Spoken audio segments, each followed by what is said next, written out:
We got Chicago, DC, Columbus, Ohio, California, Houston. I see you guys. Green Gang, I see you. As you guys enter, get them likes up, y'all. Let's get them likes up. Also, make sure you subscribe to the channel. Welcome to King Talk. It's almost go time, family. Let's get them likes up, y'all. Let's get them likes up. Welcome to the greatest network ever, the Lapeef Network.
Guys, listen up. As you get older, the best way to continue to look young, exuberant, and vibrant is to continue to take care of your skin. That's why I'm excited to have Teej Hanley as a sponsor of today's video. You heard me talk about them before, and you're going to continue to hear me talk about them because I believe in their products and the positive impact that they have on every man's life. Teej Hanley makes taking care of your skin so easy. They provide you with all the products you need and nothing that you don't. Every box comes with an instruction card that tells you when to use each product, how much to use, and in what order. Lapeef family, I must admit, skincare wasn't always something I always focused on, but since I started using this system, I've seen improvements in the way my skin looks and feels. And you don't have to take my word for it. They have over 5,000 5-star reviews on their website from satisfied customers from around the world. I recommend you start with the level 1 system, which comes with all the basics: a daily face wash, an exfoliating scrub, an AM moisturizer, and a PM moisturizer. In addition to amazing skin, members of Teej Hanley get tons of benefits, including at least 20% off price, the ability to customize your box, pause or cancel at any time, and free US shipping. And because TV channel is sponsored today's video, they're offering my viewers a great deal. Just click that first link in the description and you'll get 30% off first box plus the free gift. Seriously, that's an amazing deal. Even though it's too early, as I often say, it's never too late. Click that link and start today. It's go time.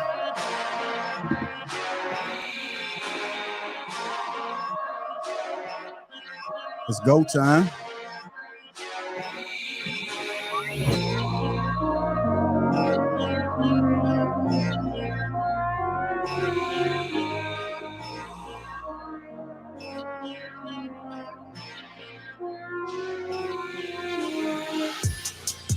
What's going on, family? Welcome to King Talk.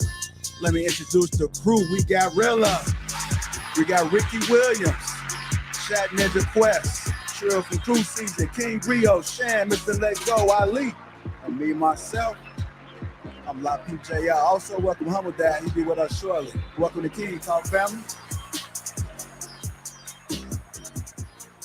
What's going on, family? What's going on? How you gentlemen doing? Hey man, Shan made it to the crib. He rolling up the sleeves on y'all. He done hit that P90. He ain't playing with y'all, man.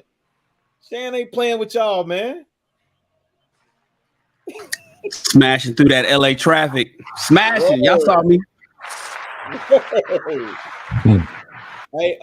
Hey, Quest. What up? Peace, Kings. Oh my God, bro. I'm gonna have something for you when we touch down in DC, bro. I got you when we touch down in DC. My God. Yeah. You already know. Yeah. You already know. Yeah. What's good with everybody? What's going on, man? Welcome to King Talk, man. Good to see you brothers again. I know I seen some of you guys last week. I seen all you guys last week. Yeah. Except for me.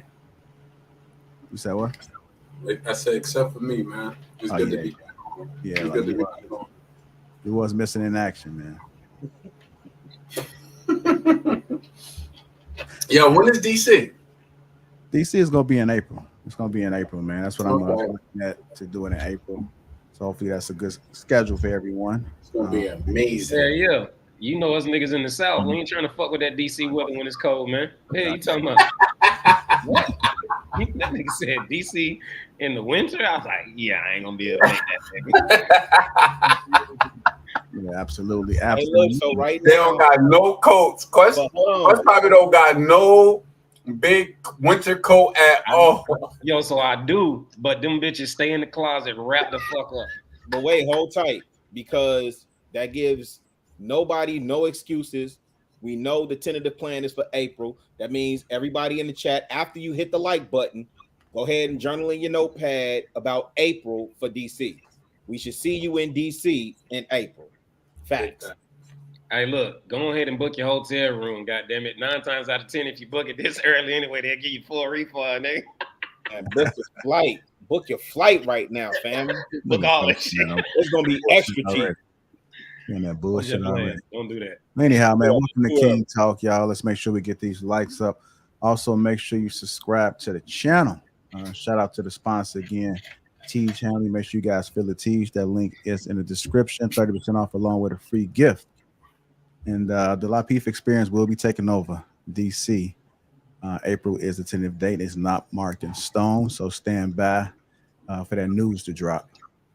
We'll have a great show, y'all. Again, like I said before, Humble Dad will be in shortly.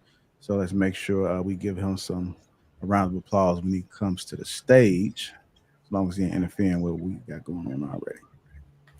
Also, if you guys haven't already, make sure you guys go over there at the Crew Season, man. They almost at 100K. Almost at 100K. I'm about to drop the link for you guys right now. I just dropped it in the chat. If you haven't already, and I'm going to announce again during the middle of the show, head over to Crew Season right now. Get them a follow. Let's get them up to 100K before this show is out, y'all. Hey, if you ain't following Crew Season, what are you doing, Jack? What the fuck are you doing? I'm out there. You talking about on subscribe on their YouTube channel, right? I think I subscribed. Yes. I'm gonna put it in the back chat for you. I just dropped it in the chat, so I put it in the back chat for you guys that haven't subscribed already. And I'll drop it again for the chat. So let's get them to 100K before the show is out. That's the goal, y'all. Let's go ahead and push it. Man, I appreciate y'all boys, man. Real rap. Yeah. no problem. YouTube ain't the I only just looked motherfucking at place it. they cooking either. Them niggas I cooking just on looked IG at it, too. All them on Flex. IG too.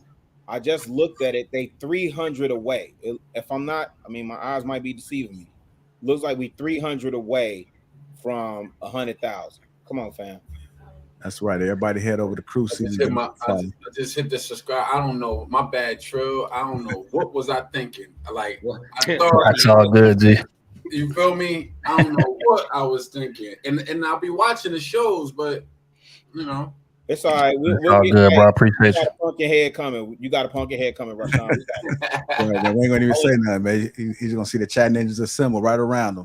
Hey, look, for real. Hey, them niggas be popping up in niggas' bushes all the time, man. Don't have me assembly niggas on y'all ass. All right, y'all. We got a few super chats that came through before the show started. Let's get to them. Island Girl. Hey, look. If it's out from Island Girl Q, don't read that shit, man. Okay. Give her a refund, dog.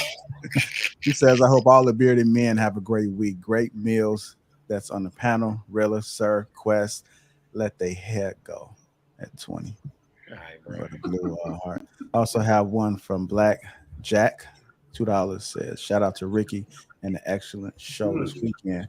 Yeah, Ricky Williams will have his show this Friday. It's right here on the Lapeef Network. It's catered to the women. Giving women the game. So call in, women. Don't be scared. Make sure you guys stay tuned for that. I'll make sure I post it a little early just so you guys are aware. But if you missed the last one, make sure you guys go back. I'm gonna have to get some of that, man. I've been seeing it. I gotta see what it's about. Oh, god damn. It's that shit. It had me linked over. Okay, man. Salute to Beatbox, man. I don't mean the shameless plug, but salute to the sponsors. Boy, so love. But that shit is good as hell. I ain't gonna lie to you, man. It tastes like cool cups with like a liquor kick. Oh shit. Check it out. Hey, question. Is that the same? Is that the same beatbox from my boy Trader Truth? Tell me. Cause don't he got the beatbox, the speakers, the big ass. Oh yeah, no. It's different. This a wine right here. Yeah. This a totally different. Yeah, but nah, I know what you're talking about though. So shout out to Trey. Yeah. I know you have some Houston niggas. That's all like what. Shout out to Kelly Convos in 1999. Salute to the Kings, JR Quest, Trill, Ricky, Rilla, Rio, my guys. Yeah, Herbal, courtesy to the Kings. Have a great show. Appreciate you, Kelly. All right, one more came through. Big up to Crew Season, Gary. That's with the $5 super chat. Hey, you got one more super chat that came in. That nigga came in hot too, boy. Read that motherfucker, bro. Yeah. All right, let's go to get the show started, man. If you haven't again, already hit the like button. Also, make sure you subscribe to the channel. Get the show started. Moving on to our first topic of the night. I'm gonna go ahead and play this clip. I will say what it is: the weight Black women carry. And here's the context. Check this out. Black women are tired. They're tired of being independent. They're tired of being looked at as the strongest. They're tired of having to take care of the kids by themselves. They're tired of bearing all the weight. Don't believe the hype that you see on all of these social media networks. Black women are tired. And the reason why I know this because I talk and have conversations with a lot of black women. But what a black woman really want, she want to be able to go to the soccer games. She want to not have to be the sole leader and sole provider of her family. She want to support the man who God gave her to be with. She want to be a helpmeet. The thing is, she's been placed in this position where she's had to lead. She's had to step up to the plate and become something that she really didn't want to be in the first place. She want to support her man. She want to nurture her kids. She want to nurture her husband while pursuing things that she's passionate about. That's it. It's that simple. The thing is, she just can't find a suitable leader that she trusts to come in and relieve her of these responsibilities so that she can finally get some rest, because that's what she wants. Rest. First of all, women don't know what the hell they want. So I don't know what the hell that dude is talking about, but some damn rest. It's the new Derrick Jackson in the flesh, you know. That's the new Derrick Jackson, a short ass Derrick Jackson. What the hell? Niggas is funny, bro. They find a gap, they gonna stick something in there. You know what I'm saying? He comes in with all the. They need some rest. Like, nigga, shut up. What are you talking about? Because my whole thing with this, because I did a show about this freaking dude. Okay, one day they want to be independent, and I'm independent, and now they tired. Like, what the fuck? Shit is crazy.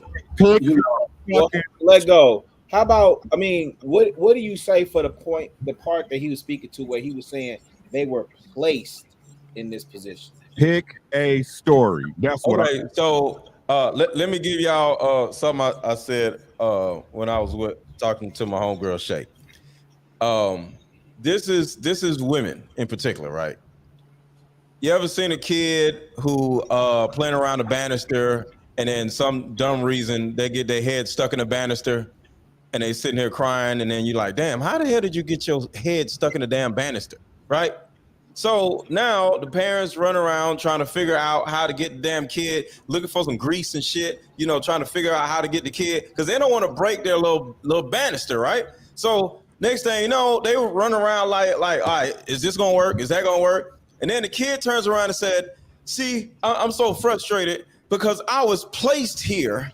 You know how the dude just said, right? And then the parents are like, no, you stuck your big head ass in that banister, and now you stuck. So don't sit here and say you was placed here, because you weren't. You decided to do some stupid shit, and now we got to deal with the stupid shit that you actually did to your damn self. But that is the black woman.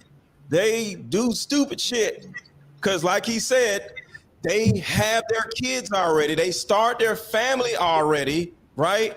And now they want a husband after they start their damn family. So now they tired after they started their family. But if they would have started their family before they stick their damn head in the banister looking crazy, they wouldn't have this goddamn problem.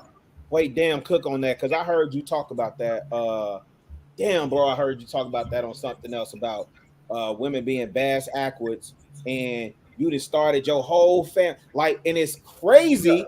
Because on my feed, I see people in my age group congratulating, like, either their daughters or sons. They doing these damn baby reveals. Mm-hmm. There's no husband. Yeah, no husband. No wife.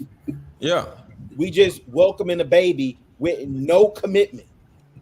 No husband, no nothing. Just no foundation, just...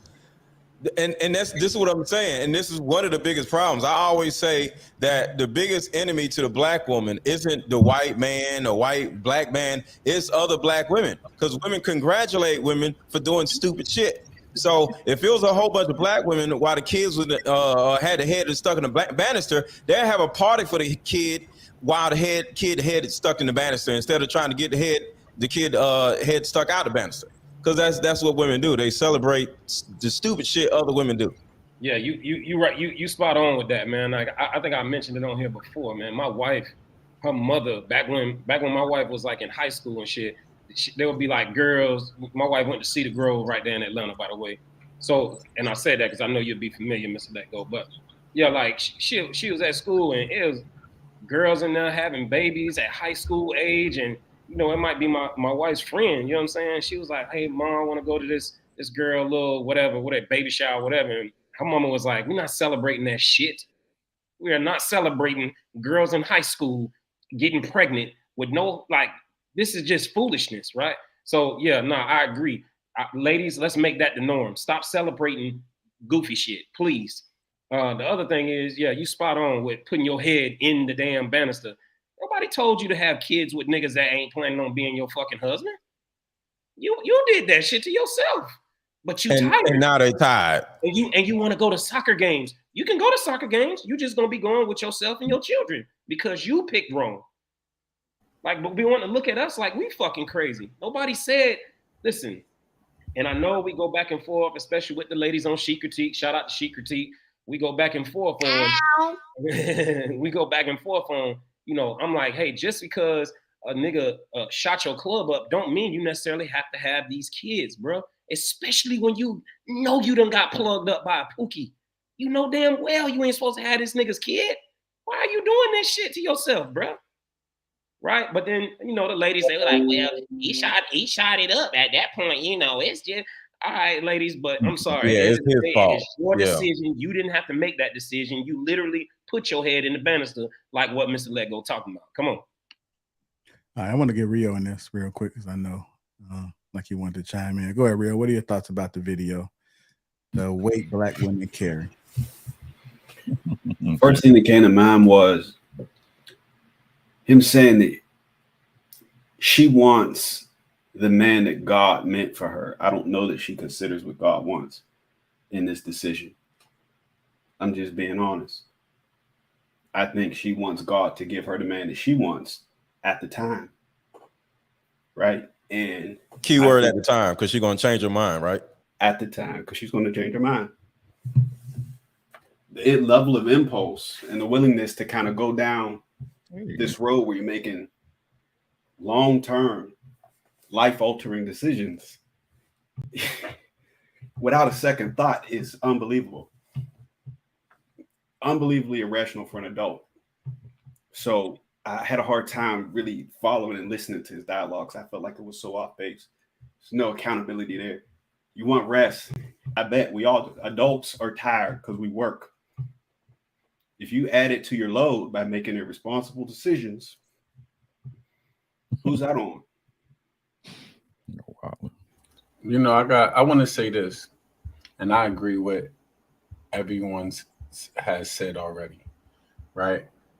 And I just want to spin a diamond in a little bit, because we definitely going to hold them accountable of their actions. Your actions is your actions. You can't blame anyone for your actions, right? If you act a certain way, you only bring in what's already in you. No one made you do anything.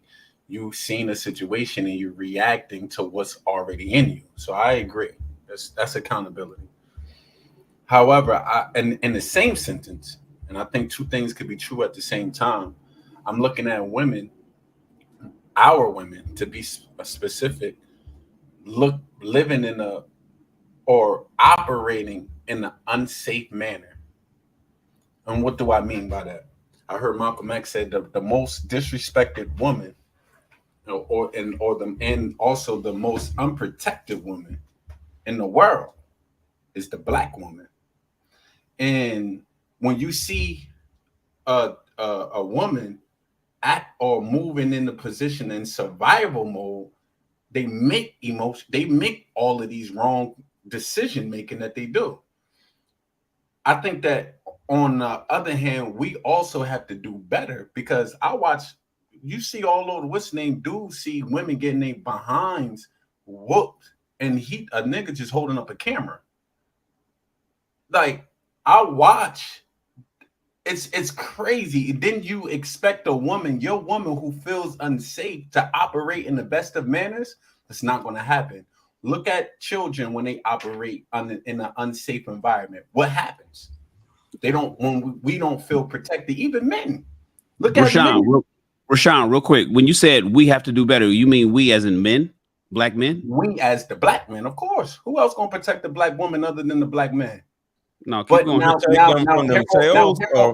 here go accountability though. Now, sisters, I know y'all don't like hearing this word, but I heard the minister teaches us, and the minister said a man can't protect something that he can't control. Now, I know y'all don't like hearing the word control now.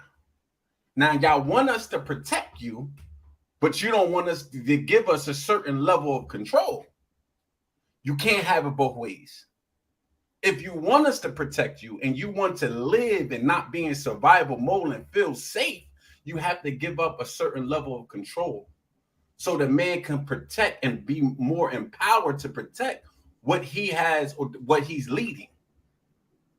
So at the end of the day, I think it's not just one-sided. I don't want us to get to a point that where like men just pointing fingers at women and there's only one side. Because at the end of the day, we on our end as being leaders, because I don't look at a woman to lead me in no shape, form, or fashion, beloved. I'm a man. And that means I need to lead in that aspect. And I think that we can also play a little part to do something better to make them feel a little bit more safe. And maybe, and just maybe, they won't make these same bad, super bad decisions. Everybody gonna make mistakes, but some of these mistakes is detrimental to our community. Well, these mistakes are actual. They're not mistakes, Rob. These are purposeful actions. These are done on purpose. When they were young, they seen other young women live this life. You know, young women want to be grown. Young men want to be grown, right? But one attribute of a young girl feeling grown is having her own household and babies and all this other shit. You know, young girls, they love playing around with babies. When we was young, we riding bikes, we outside, we doing real life stuff. Girls, they're in the house playing house with the little dolls and shit. So they can't wait to have a baby, have their own baby. And then what makes even worse, they get promoted to have their own baby by their own moms, grandmothers, and aunties, because young girl gets a certain age. When you gonna give me a grandbaby? When you gonna have a baby? They don't say nothing about when you gonna get married. They say when you gonna give me a baby, and then they see all the other dysfunctional female kinfolks run around doing the same shit. So a lot of the things that women do is on purpose, because they don't have any direction, because most Black families are 90% women. So there's a whole bunch of women running about doing dumb shit. And so the young girl isn't doing things on by mistake.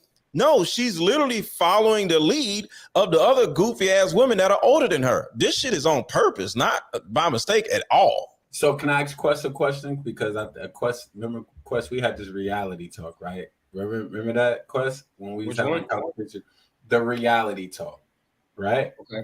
Let me ask you, and just to the panel, not just the Quest, but I'm starting off with Quest. All right. The same women that we're talking about, right? What changed, right? That they start making better decisions when they cross over and wanting to be in the nation. These the same women that you're talking about. I'm talking about the same women who may have had a child early on, said they want, I don't need a nigga for nothing. Nothing.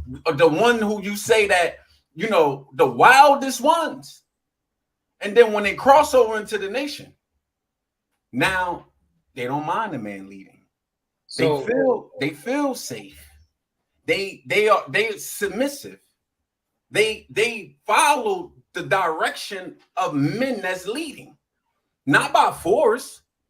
Ain't no man forced them to do it.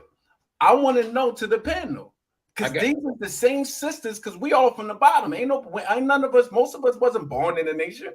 We from the streets. Right. Some of us fresh on. We got an answer for you, bro. So, it's a belief system. The belief system. Go ahead, bro. Now, Mr. Let Go. He talking about me. Let me start it off real quick. So I don't forget. That's really the reason. So I don't forget. So I think personally, from what I understand, is a lot of the people that cross over after they've hit rock bottom. You know what I'm saying? And I know that to be true for men and women, right? So if we're talking specifically about the group of people, the group when you're talking about when they cross over, a lot of them, and I don't know a percentage, but I would suggest a lot of them, you probably know better than I do, have hit rock bottom, and I need help. And I'm willing to listen now because I hit rock bottom. It's no different from when a woman gets to 50, 60 years old, single, wanting to be out here doing their independent, hot girl summer bullshit for fucking 40 years. And they get to a point and they hit that fucking wall, and it's like, now they want to listen. We just sat here and watched a video not too long ago where the woman, I'm way more submissive now. Nigga, you pushing fucking 40. I bet you better be. So if I believe that's where that comes from. Okay,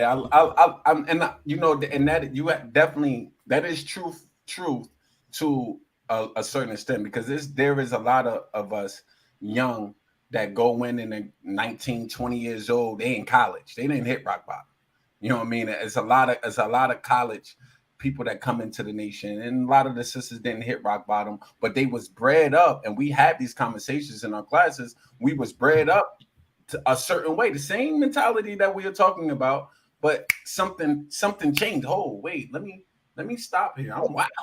Brother Rashawn, go ahead. Can I say this respectfully? And then right after you, let's get Trill and Humble Dad in there. Yeah, I'm sorry. Just because we on this particular topic, and I'm here with Mas Miriam, and I drive down Stony Island, and just being honest, bro, Mas Miriam, the attendance on Sundays, there's no differentiation between any other formerly prominent mega.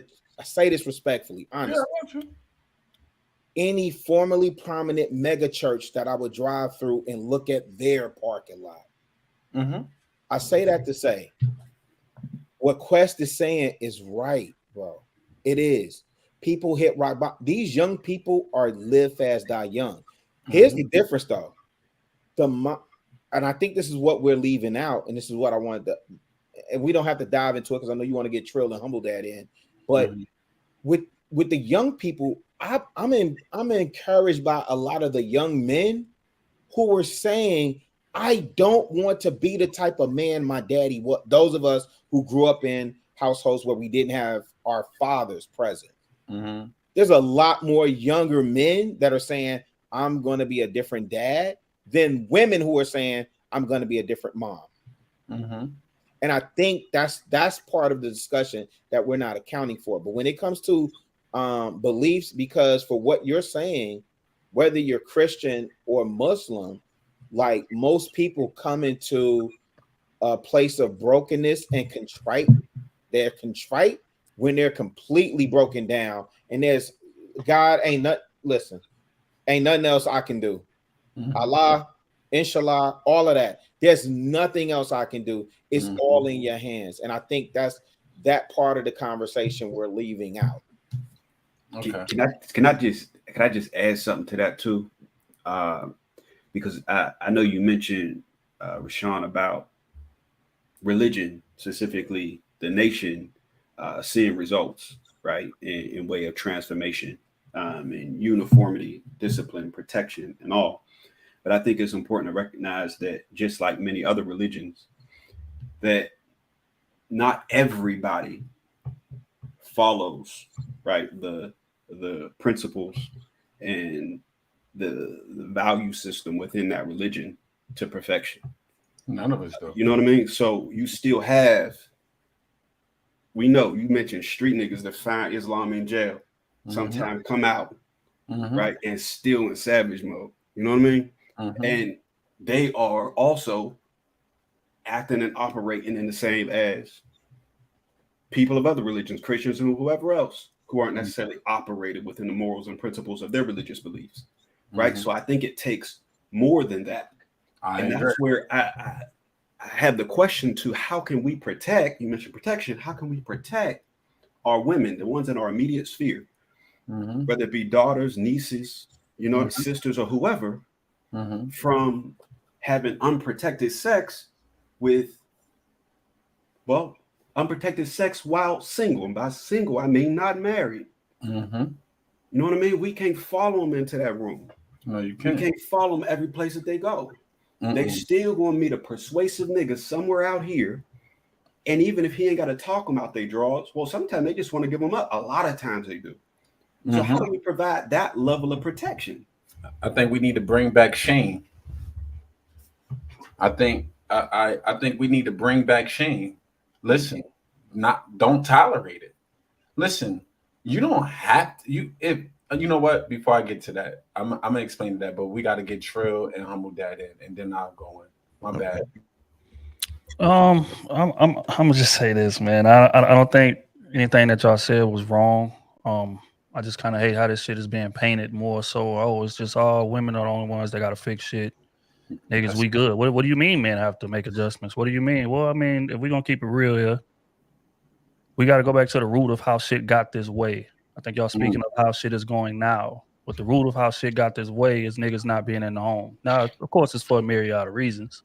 That's right? right. We had wars. We had niggas wanting to sell dope and government changing rules to give niggas 10 times more time for selling crack and selling cocaine and all and things of that nature, which was targeted towards us. But regardless of how we paint it, niggas wasn't in the house, right? So when niggas is not in the house, women are kind of forced to step up, right? Because they have kids. These not women that's out here just being hoes. These is women that was in marriages, women that was in relationships, whatever the case. And then a man got pulled from the crib. So now what am I to do here? Am I to just, drop to my knees and, whatever, like, or do I step up and do what I got to do to hold shit down until my man can get back from that war, until my man can get back from jail or whatever the case may be, right? So a lot of those women were forced to kind of step up in that regard because of shit that men was doing, right? Let's just be honest here. We could say the government did this, government did that. Every nigga I know that sold drugs made a decision to sell it on his own.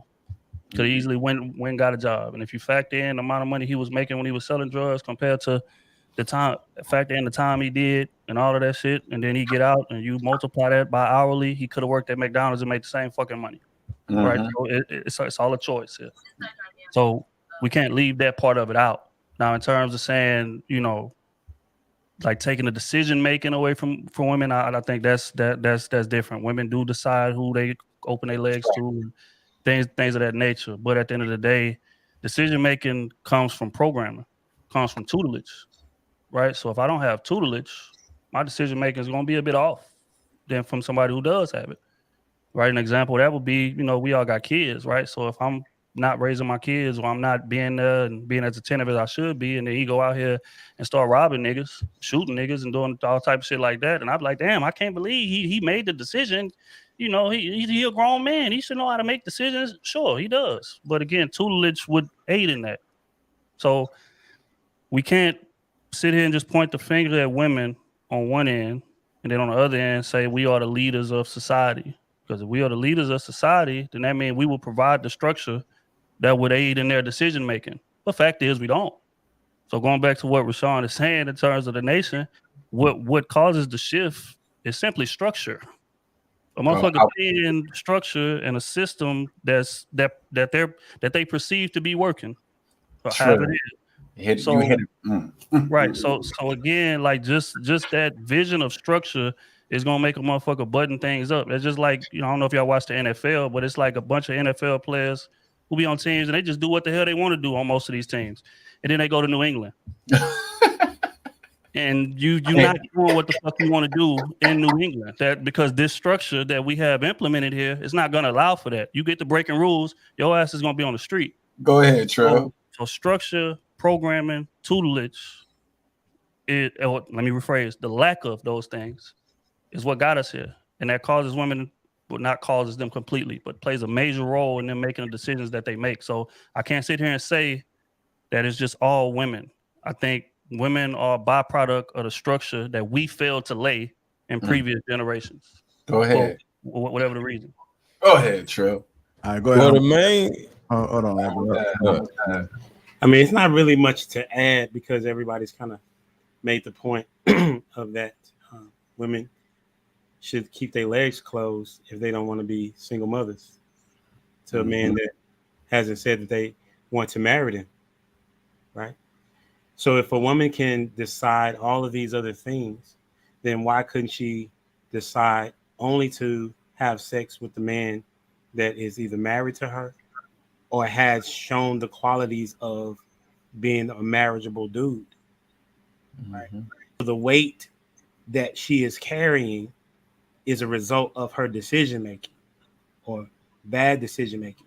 Yes, Trill, there are guys that need to hold up to the end of the bargain. I agree, but as it relates to just the premise of what the guy was saying, I would say it would definitely be more on the woman who has become a single mother, right? Because if we talk about 80s, 90s, I was just reading an article where in the 60s, it was 22% of kids being raised in a single parent household. And then you had the transition of men being out of the household, right? But then women still began to have unprotected sex and still have kids, right? Even though the dude was not in the house, okay, from the jump. Right. So then that's how we get here, because of, once again, as everybody said, that fatherless home, right? That fatherless home was dictated, and not dictated, but was I'm talking about before there was kids in the house, was because the woman said, you know what, I feel sexually liberated. I'm going to have sex whenever I want to with whoever I want to. And if this dude doesn't take care of me, then he's going to be considered a bad guy. So the weight that the women are carrying, if you're a single mother and you have multiple kids, I can see one, you know what I'm saying, because everybody make mistakes. But if you go to the point of you have 2, 3, 4 kids and you still a single mother, then you got to see that it is the result of your bad decision as a woman, right? No different than if we would talk about Future or Sean Kemp, who got all these baby mamas, right? We wouldn't be like, you know what, them women, but we would also put the onus on the dude for going and impregnating these women, knowing he's not going to take care of them, or the Nick Cannons of the world, right? Like we hold him accountable, and so it's the same that we should hold the woman in that regard, to say, listen, the baggage that you have is a result of the decisions that you're making, right? Now, there are some women that just like, they want to be single mothers because they can still win, as Mr. Let Go alluded to, right? Mm-hmm. But I would say, adding to that, that means that you don't really care about the Black family. Mm-hmm. Because if you're okay with being a single mother, then there's no way that you could say that you care about Black men and Black women. Meaning, I'm raising a Black woman and I'm raising a Black man to end up in the situation of singleness or fatherless homes. So that's what I would add. Shan. I like that, HD, because I like the onus on both sides to make good decisions, period, right? Exactly. Because I don't know how many women in the chat are willing to admit to this, but how many women have had structure, have had discipline, have been sheltered, actually come from a wholesome environment, father and mother, but still had this attraction and affinity for street niggas, and will find a way outside of that, right, to be in the company of that of which they don't typically get to be around. Good girls liking bad boys, right? That's also a thing. It's still a decision for us to make on whether or not we are going to use protection. Absolutely, everybody must take responsibility. However, I'm saying there's no way that we can fully cover them if they are not willing to fall in line, right? There are some who will rebel. Some of the viewers right now got a rebellious teen daughter right now. Hey, some of the ladies in the chat are rebellious teens. You see what I'm saying? Let's really talk about it, right? Go ahead, Ricky. And shout out, hey, Trill, hey, you know, boy, you know what I'm saying? But let's get to the real fact of the matter, bro. You know what I'm saying? The truth of the matter is that what's a leader without soldiers? What's a leader without followers? You got an Instagram and it's popping, but you ain't got no followers. That's a fact. Right? So that's a dope point. What Trill said is 100% facts. What Ali said is 100% for everybody, right? But what difference it make, right? When you as a woman can't recognize a leader in front of your face. What difference does it make when you got a leader and you still shit on them? Right? Y'all, like I said, y'all gotta realize, right? A good man gonna cost you something. We keep saying this, he gonna cost you something, right? Y'all sit up there and think a leader don't mean, a man being a leader don't mean he has to sustain your Gucci lifestyle, right? It don't mean you going to Bora Bora every month and then you going to Beverly Hills. That's not leadership. That's spoiling you, you know. And shout out to the point they saying you got to hit rock bottom. You know else who don't learn until you whoop their ass? Children. Go ahead, Ricky. Children. Now we got 10 men up on this panel, right? Men that y'all know for a fact love and take care of their women and wives, right? Maybe not now, but at sometimes before, and when it comes, it's there, right? But for some reason, y'all can't find a man to take care of y'all the way y'all want to, not like you need to, the way you not how you need to be taken care of, not the way you need that structure and respect and guidance, right? Y'all want somebody to do it the way y'all want to. Go ahead, Ricky. The bottom line is black men are in direct competition with the government. For the last 30, 40 years, the government has been giving black women PPP loans before we ever got the PPP loans. And that is the Poom Poom to Pookie loans. You get a Poom Poom to Pookie, you have a baby, we'll literally incentivize you to have another one.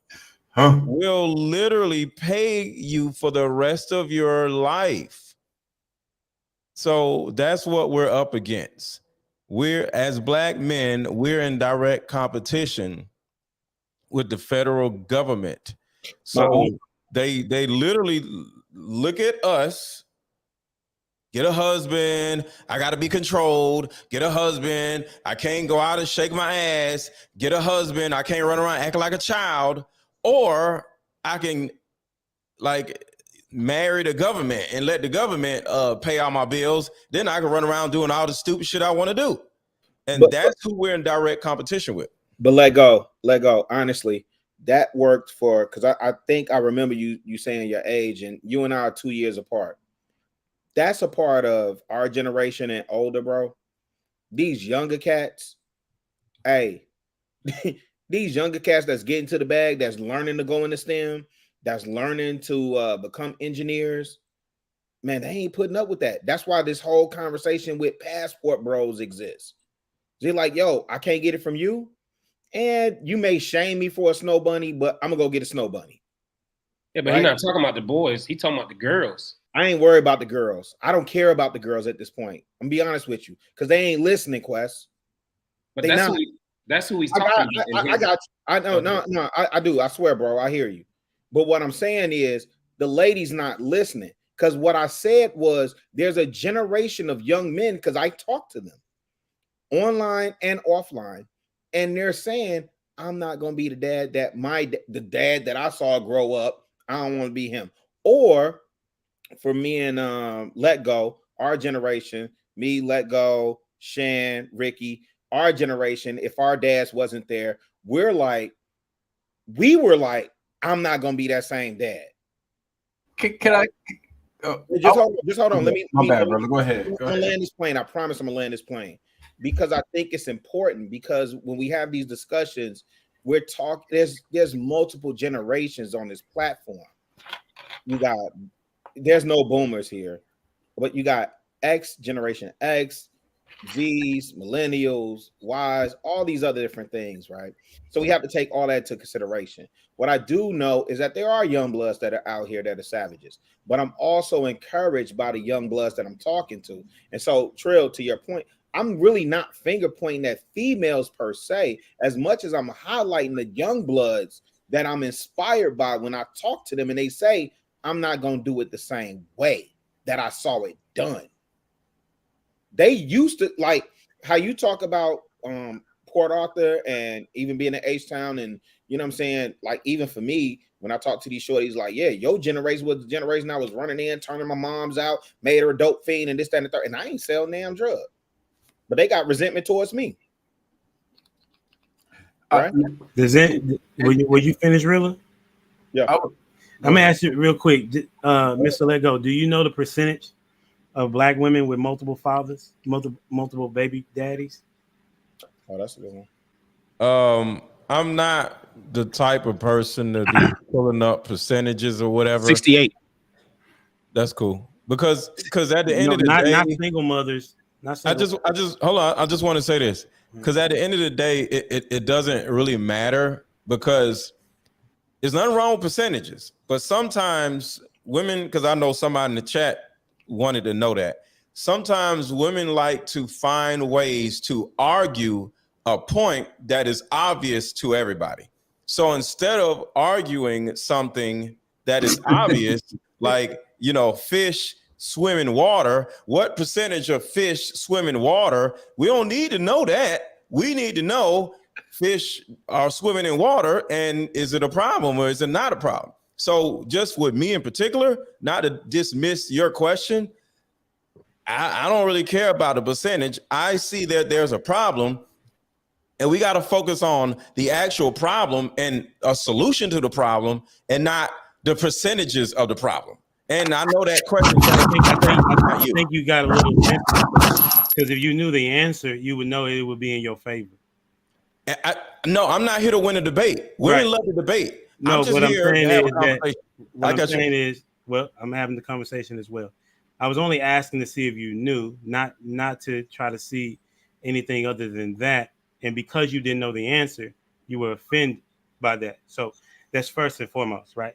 So because I was asking, because the number is in your favor in the statement that you're making, that women are out here having competition with a black man versus the government.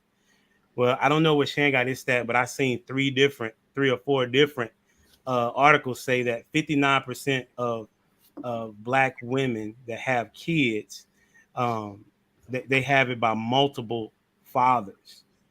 Okay, so that stat would be in your favor, right? For what it is that you're saying.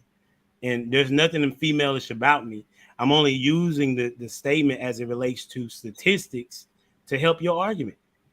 Oh, yeah, I feel you. The point is, and I want to make, no one cares because it's not you. You see what I'm saying? The whole, like, everybody want to put everybody into this monolith when you're supposed to be handling your own shit. Handle your shit. You see what I'm saying? You know, if you got 5 babies by 6 baby daddies, you know that. That's a joke. I know the math messed up, but it's a joke, right? But you know that. You know what I'm saying? You know, if you kicked your daddy, if you kicked your boyfriend or your baby fathers out or your husband out because you was gonna get more when you divorced them, or you was gonna get more in child support. You know you did that. You know what I'm saying? So just get your shit together, bro. Like, it's, you know, if you gotta change, if you ain't gonna change, you gonna keep results. It's just that simple. And like I say all the time, if that's what you want to be hot girl summer and independent, living your best life, buy your goddamn self, right? Don't cry about it. And now she tired, according to the dude. They so tired. No, go keep doing stupid shit. What? No, don't be talking about you tired now. Black women are tired. Man, get the hell out of here. You know what I'm saying? I don't want to be tired. Again, the only thing I'm going to say is, the only thing I'm going to say is this, ladies, if you want to be protected and you want to feel safe, you have to give up some control. And I'm not saying that. So dudes, I know some dudes running around. Yeah, I need to be in control. Any nigga that's going to you telling you that he needs to be in control, you don't need to follow that nigga, because a leader is not running around saying that he's a leader. You don't have to say that. You don't have to That's not a leader. Let's just be clear here. And you don't need to be a control freak. At the end of the day, some people like to get in position, and then they abuse their position. Sisters, we're not talking about those men. We're talking about competent men, not men who gets in power for tyrannical reasons. We're talking about men who gets power and is competent. He knows how to lead. He respects you, but he's going to protect you as long as you're following his lead. So that's the only thing I want to say. All right, there you go. If you guys go ahead, Ricky. I want to say one more last thing, right? So if it's everybody want to talk about the average dude. So if it ain't about money, then what's it about? That's my question, right? You fucked them. You let them shoot all in your fucking box. You had a baby by a man you wasn't married with. So what is it if it's not financial then? They're loser choosers. Right? So it's your fucked up programming, right? It's your fucked up choosing of a piece of shit ass man, right? And then every man ain't shit. And because you fuck with that one man, the one dude that you like, every other man look like that dude that you choosing. So who's the problem? Could y'all please pick a story? What y'all don't understand is when y'all say that shit, y'all prove our point. Y'all fucking children, bro. You're fucking children. And like I said, if y'all don't want to relinquish, how the fuck we could lead all day if you don't follow? Did you hear what I said? We can lead all day if you don't follow, because when we sit up here and we give y'all actual points and tell y'all what man think and see, y'all always got a motherfucking excuse. Jesus Christ. Look at Shan. Hey, JR, can I ask a panel it's like a yes or no question real quick to the panel? Real quick. Hey, Ricky. And yet you married now, right? All right. Besides your wife, prior to your wife, have you ever had a problem of a woman listening to you? No. Yeah, and I left her.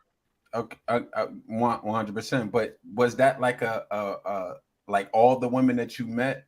What do you think? Was there more? You had a yes or no question. You're right. Was there more women? Was there more women willing to listen to you than not? Every day. Oh, not. What's okay. Yes or no question? What about you, Quest? Not. That's why I left them. That's why they still single now. Quest. Yeah. So did you have more women willing to listen to you or not listen to you?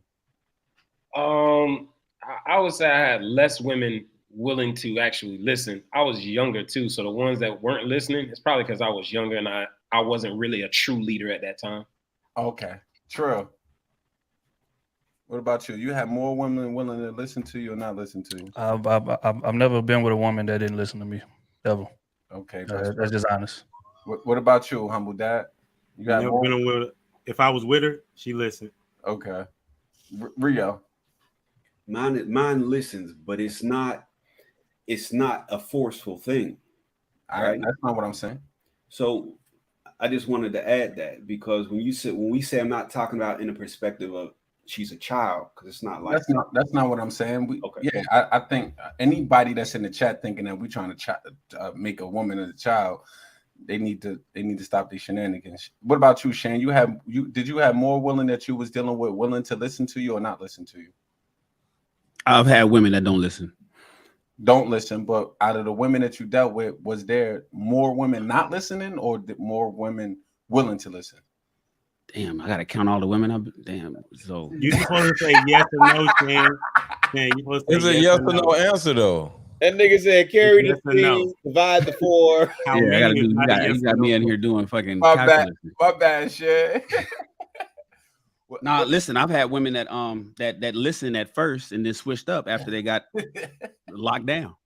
Okay. I've had women that showed up with a representative and they did everything, and then when they got what they wanted, or me, they suddenly became somebody else. I know what it's like to have a unfufu listen to a whole bunch of women and suddenly change her mind. And, and a lot of guys think it's all about you. It's you ain't got. I've been a leader since I could talk. I've been in charge of everything. I've been a leader of all types of organizations, including relationships. It ain't about leadership, and I'm a great leader. But it has nothing to do with that. Sometimes it goes all the way back to what Ricky said. We the willing. So what about you, Mr. Let Go? She sits her ass down or she gets her ass up and walks her goofy ass out my door. Okay, exactly. Okay. Wait.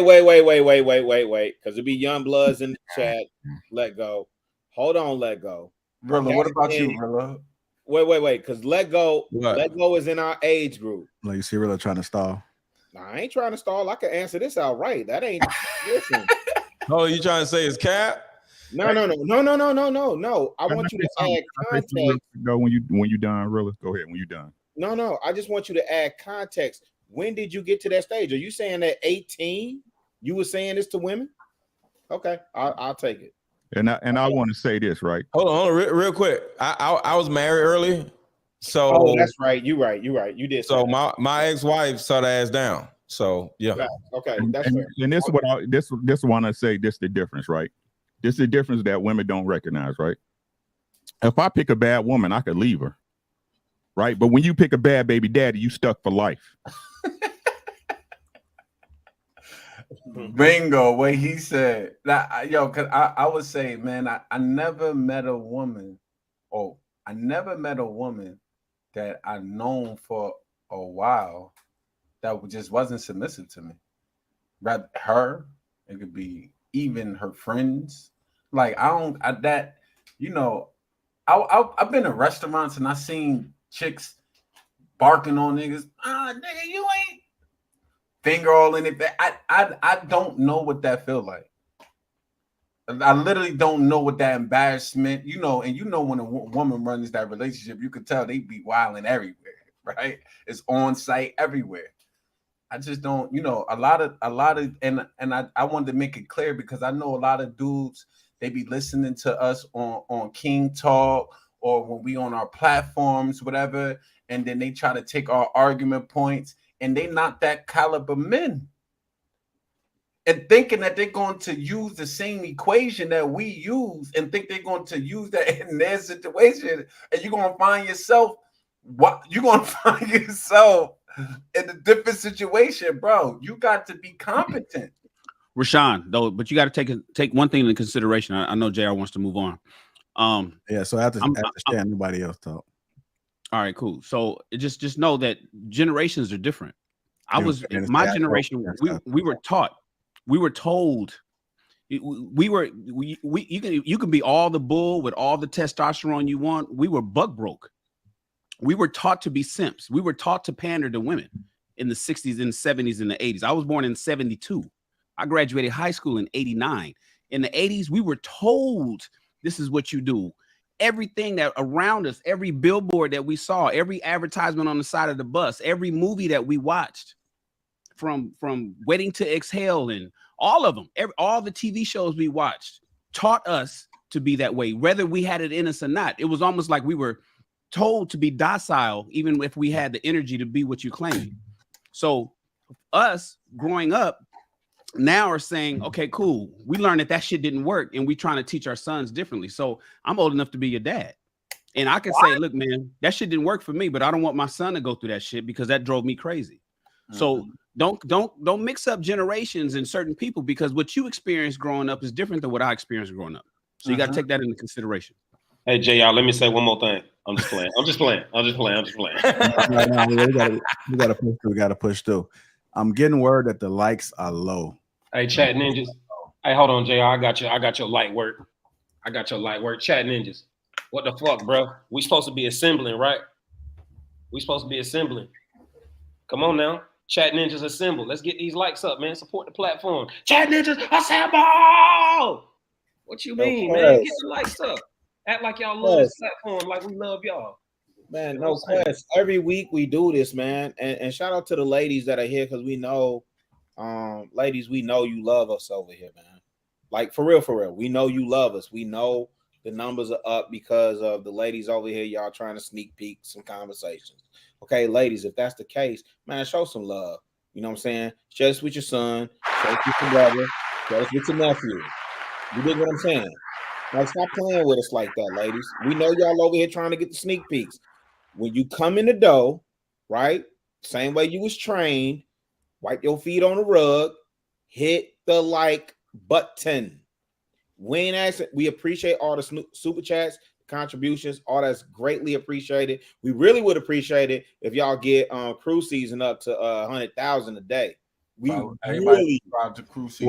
Where y'all at, Trill? We really would appreciate that. And better yet, if y'all in here and y'all been watching consistently and having sub to Lapeef Network, the greatest network on the planet, please sub to the channel. Thank y'all. We appreciate y'all. Yeah, we talking about all y'all niggas in the chat right now who ain't green. There's a lot of white names in there. I need green names. Green gang, I see you, baby. I see you. All right, Ricky, got these super chats. Lioness with the 50 ball. Good night. Good night, Kings on panel and Kings in the chat. She giving y'all Chat Ninjas some love too. Shout out to Lioness. Perry Unlikely. What's up, God? He said, if you can't arrange a DC trip by April because of money, you are not high value, and that's okay. Just be real with yourself and improve every day. That's the one I was talking about earlier, JR. Shout out to Perry. Toya T, what's up, sis? Have a great show, fellas. Thank you, beautiful. We appreciate you. Hey, we love you, Toya. Hey, I like that new hair color too, darling. Yeah, that blonde is rocking. We with you on that. Siobhan Thomas, what's up, cuteness in the building? Nah, we tired. She said we tired. Y'all ain't tired. Y'all ain't choosing. Y'all super women. Y'all got it. Island Cal Q. Hold up. Why we couldn't get this Mr. Let Go on Thursday show? You was save you was me save a hole on Thursday at his cape on. I got you, Island Q, Mr. Save a hole. Yes, ma'am. Hey, get that nigga. Island Gal giving away her lunch money. She said it will be a cool segment once a month at the end of the show. Women can dial in and ask men questions briefly, or you can dial in on Friday. Man, that's Friday. That's Friday show. You know what I'm saying? I answer all y'all questions. Dub Will, my boy, what's good? Dub Will, what's good, my boy? Rashawn, think about what you're saying. It's taking a religious conversion to get some of these women to act right. God damn. Hey, big shout out to the Chat Ninja NCO Dub Will. Big shout out, my boy. DW, you know what I'm saying? Congo English, what's good, my boy? He said, Quest, concur, Ricky and Trilla speak. Got you, bro. Andre Dale, Timball, thanks, bro. He said, everything rises and falls on leadership. Hey. Take accountability for who comes in your world. You the head, right? When we own our purpose, we exude confidence. My apologies. Lioness with another 50 ball. She got some money. AC is the new GOAT. He been a GOAT. Y'all just catching up. Congo English in the building. Trill, thank you, my boy. Congo English again. I got you, bro. Ricky Williams. Ah, man. Yes, sir.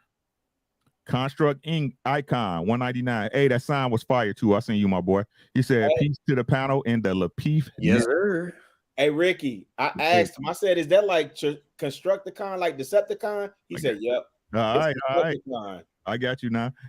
Island Gal Q. She said, can y'all answer this? Real question. What is the percentage of Black women on government assistance? Answer, please. I don't know that, and I'm not going to Google it. I'm sorry, Q. All of them. Mine ain't. That's all I got to say. Mine ain't. Shit. Yep, almost all of them. Nigga, mine ain't either. Yeah, that's it. All the manless ones. You know what I'm saying? Love you, Q. Island Gal Q again. She said, I'm giving away your lunch money. What? Who paying for your snackables? That's what I want to know. Who paying him downstairs? Right. I'm not arguing. It's a real question. I don't know the answer to. I honestly wanted to know how many Black women are on government assistance. I hear you, Q. The manless women. Shan got it. Yeah.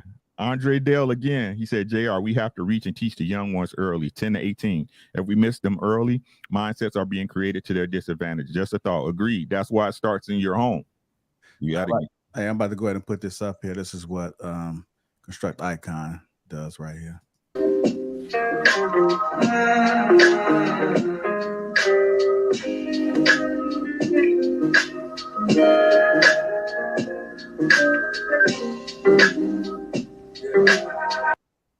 Nah, he wildin', G. He sent me something. He sent me something else. He sent the He's wildin', yo. Shout out to you, Constructicon. You wildin', G. Yeah, nobody $5. Appreciate you, bro.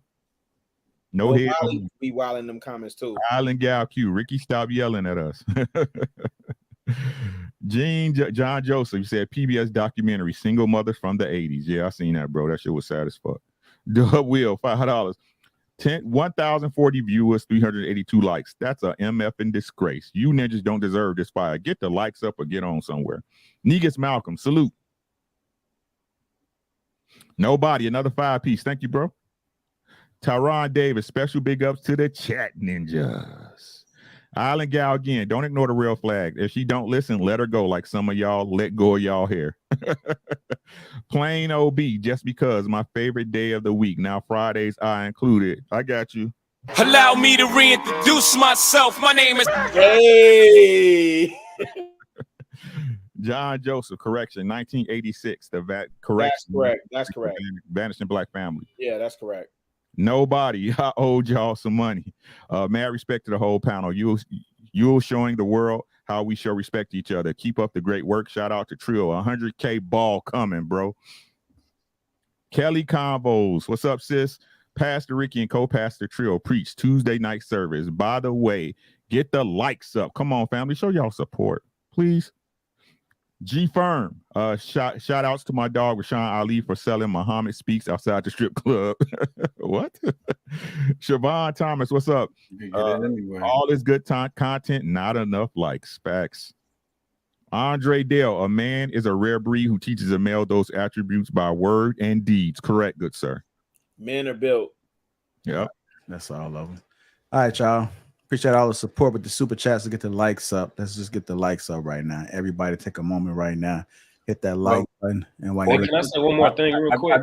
I want, since they asked that question, 43% of welfare is from makeup is from white people, right? Black people only take up 23% of that, of the 100% rank. Black people only take up 23%, right? The Hispanics take up 28% of that, of the whistling. So we third on the list, actually, according to the government statistic joint. I just want to go Google that real quick. 22 is a lot, bro. I know. We account for 13% of the population. That's a lot. I know. Oh, okay.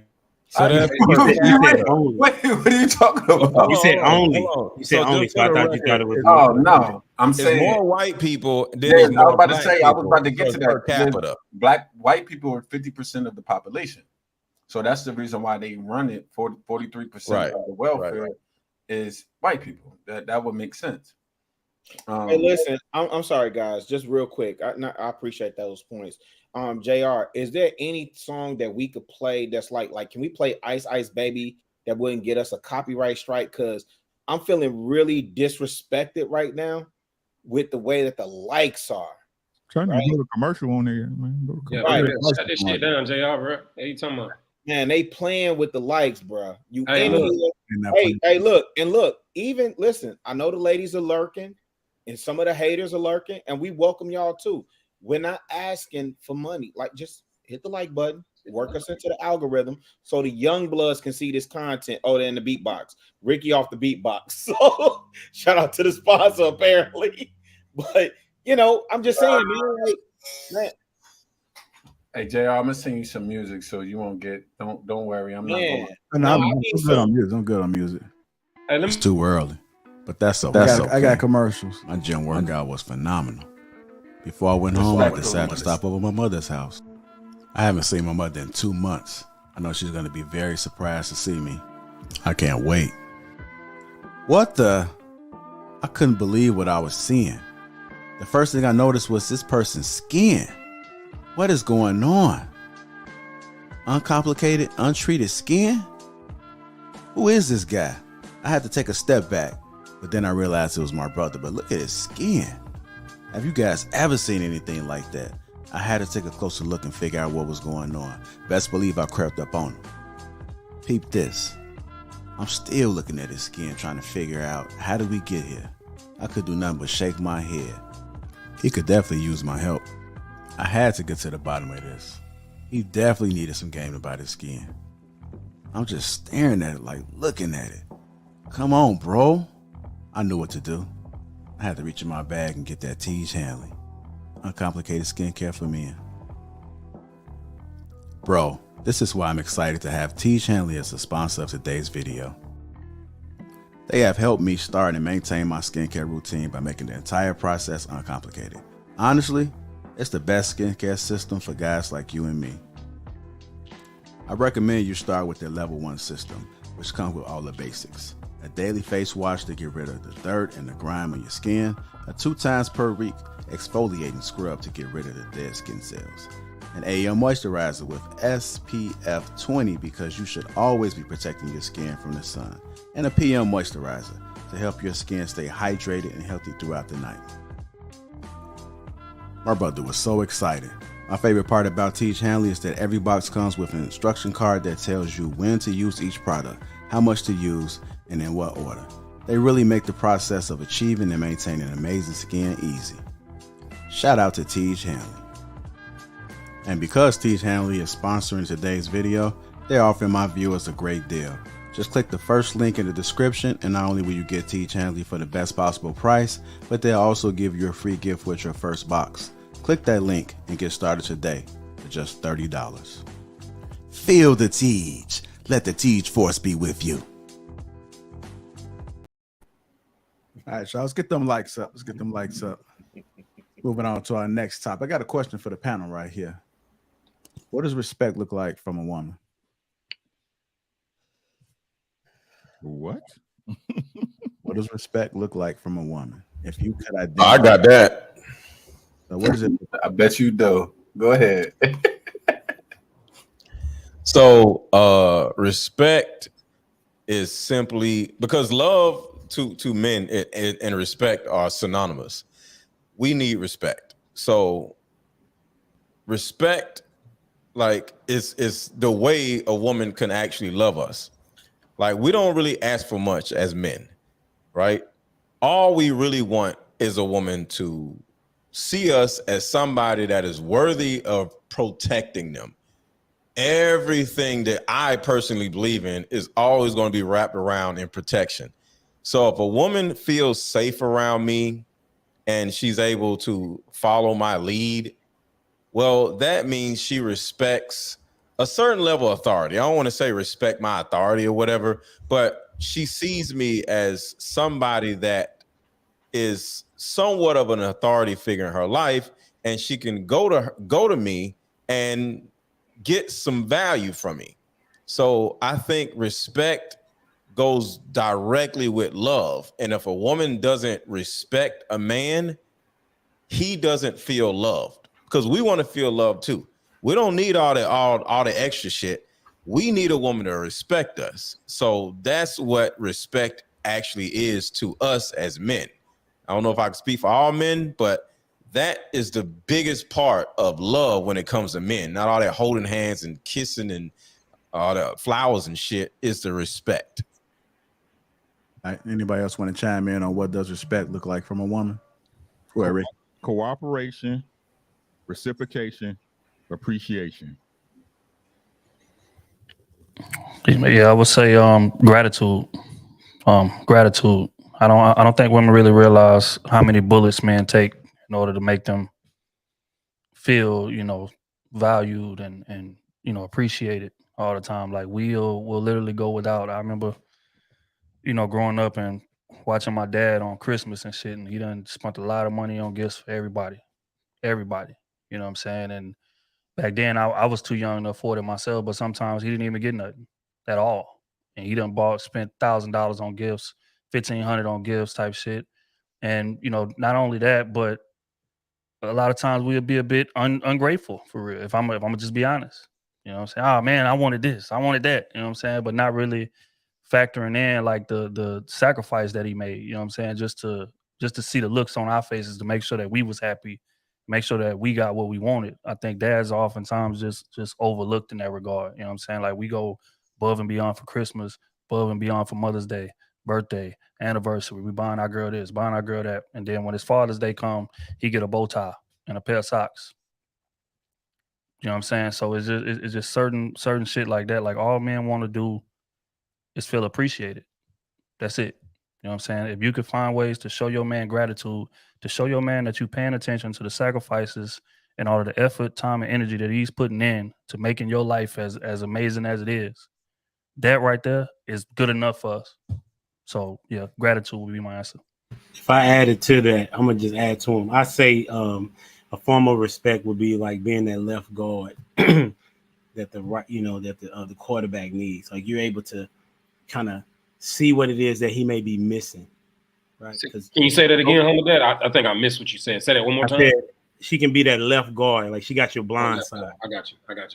Right? She sees the gaps that you don't necessarily see. She's watching out for that chick that may be trying to get at you, or that friendship that you don't need to be in. Right? She's looking out for you in a way in which she understands you're the leader, and if you go, it's going to be chaos. So she got you covered, right, in that particular regard. So I would say that she got your blind side would be the form of, just to add to what you all have said, a form of respect. And I look at it, best example, a woman, she working on Wall Street or something, right? She working for a Fortune 500 company, but now her job is she just getting a promotion, and her job want her to move from New York to LA. Now she always wanted to live in LA, but before she makes that decision, a life changes decision, she says, I'm going to get back to you. You know why? Because she respects and value of having a conversation with her man about life decisions, and they're going to talk through that thing together to see what's best for them, not just for her, but for them. So that's what respects look like. Okay. Anybody else? Also, just real quick, but believing in us, I think is very big too. It's nothing that shows a man that you don't respect him more than you second guessing every decision we make. You know what I'm saying? Like, trust in your decision. Like, you chose us to lead you. And I think women forget this a lot. You know, we in this relationship, but you chose me. So that means that you chose me to lead. That means that you chose my decision making. That means that you should have faith in that. Don't give me the keys to the car, sit in the passenger seat, and constantly reach for my fucking steering wheel. That is showing me disrespect. You know what I'm saying? If you believe in, if you believe in a man, that man will run through a brick wall for you.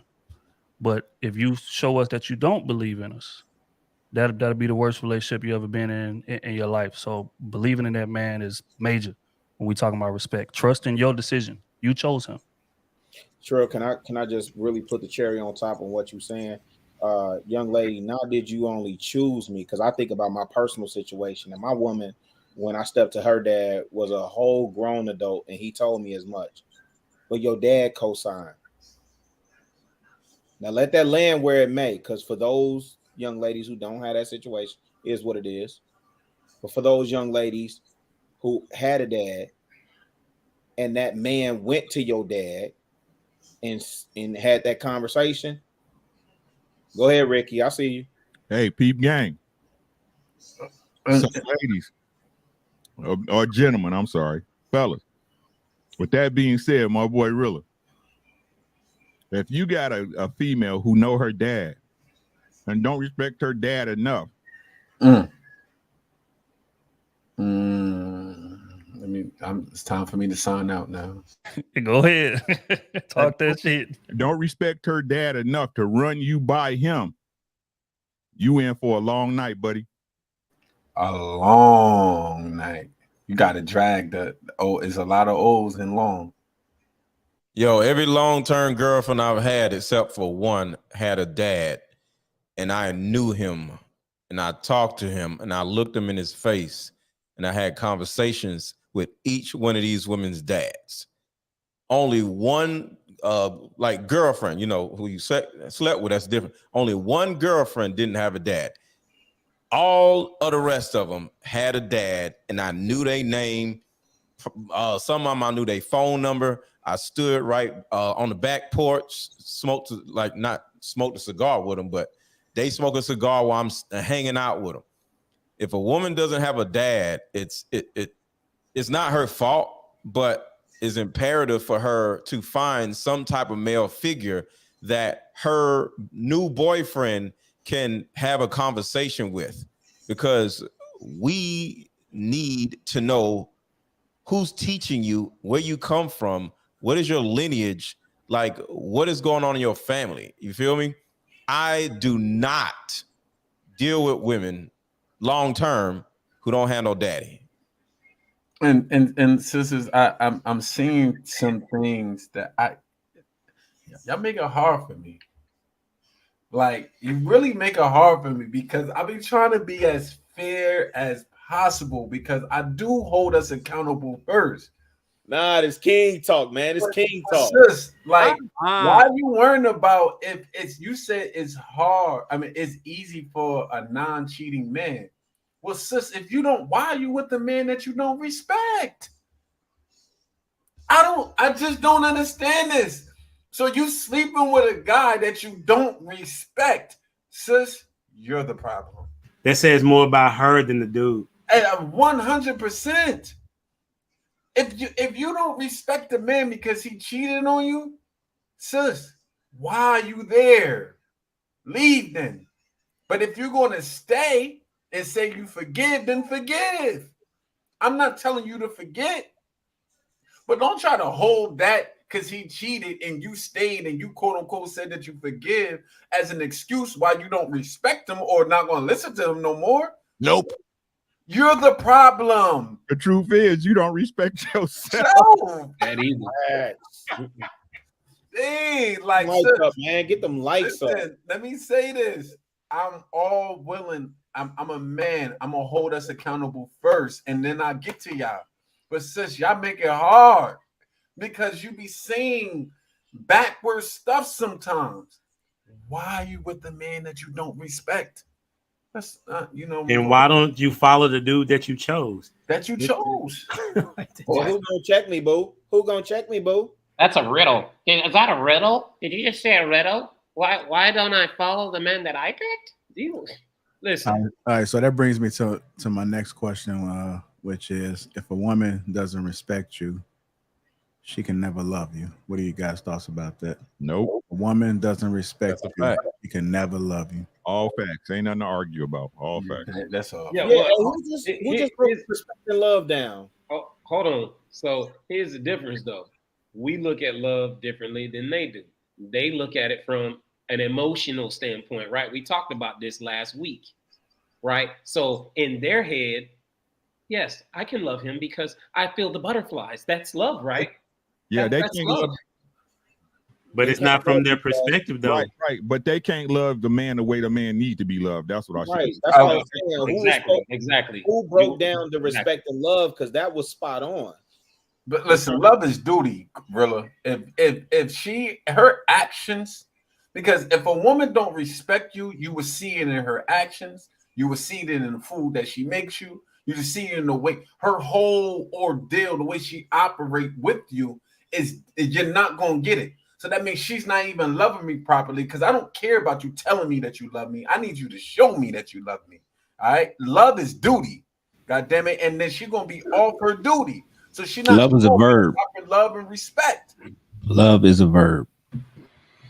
Yeah, I think that like she can love a aspect of you, but she can't love you in totality. And that's the thing. Like that right there happens a lot. Whether it be your ability to provide, or whether it be your ability to protect, or just the swagger that you may have. You know what I'm saying? But the true measure of love is like, does she love the shit that's inconvenient for her to? Love is, and if she can't do that, then no. You know what I'm saying? So again, she can love an aspect of you, but not you in totality if she don't respect you as a man. Agree. And I know that we get into this, the way how people express love in the verb sense, but love is an action, which is why, and I'm not even going religious. Our Quran talks about love being a duty. You got, at the end of the day, you can't just be running around, oh, I love you, I love you, I love you, I love you, and your actions don't show that you love me. I'm not a fool. But Rashawn, men understand that love is a verb. Do women understand that love is a verb? That's what I was saying. Like I said this before, right? In my humble opinion, right? A woman will never love you the moment she falls in love you more than the moment she falls in love with you. Right? Men, we love more as time goes because we're loyalty built creatures. You know what I'm saying? So, for example, like you had that car that you had in college, right? I had a 1991 Toyota Camry, right? When I was in the Army, right? I loved that car. Every year I kept it. You see what I'm saying? Because it's proven to me, hey, you here with me for the long haul. And not, in my honest opinion, I think that's what most guys look at. You know what I'm saying? Where women, the moment they fall in love with you, the moment they get that tingly feeling, right? The moment it hit is like boom, right? They'll never get past there, right? But they can get below that. You see what I'm saying? They just love different, right? You don't bring me flowers no more. Nah, but see, just real quick though, real quick. I think, and again, I agree with most of what Ricky said, but I think the only thing that changes that dynamic is when you have kids. Because you know what I'm saying, my wife told me straight up. She said I was definitely in love with you, when we was kids. Because again, me and my old lady been together for a long, long time. But when she seen me be a father and how I treat my daughter and how I take care of the house and how, you know what I'm saying, she reached a new level of love for me because these is aspects of me that she hadn't seen prior to. So aside from that, I agree 1,000% with what Ricky said. No, but that makes sense though, Trill, because it's man. Listen, it's God over man, man over woman, woman over child. So she loves your daughter.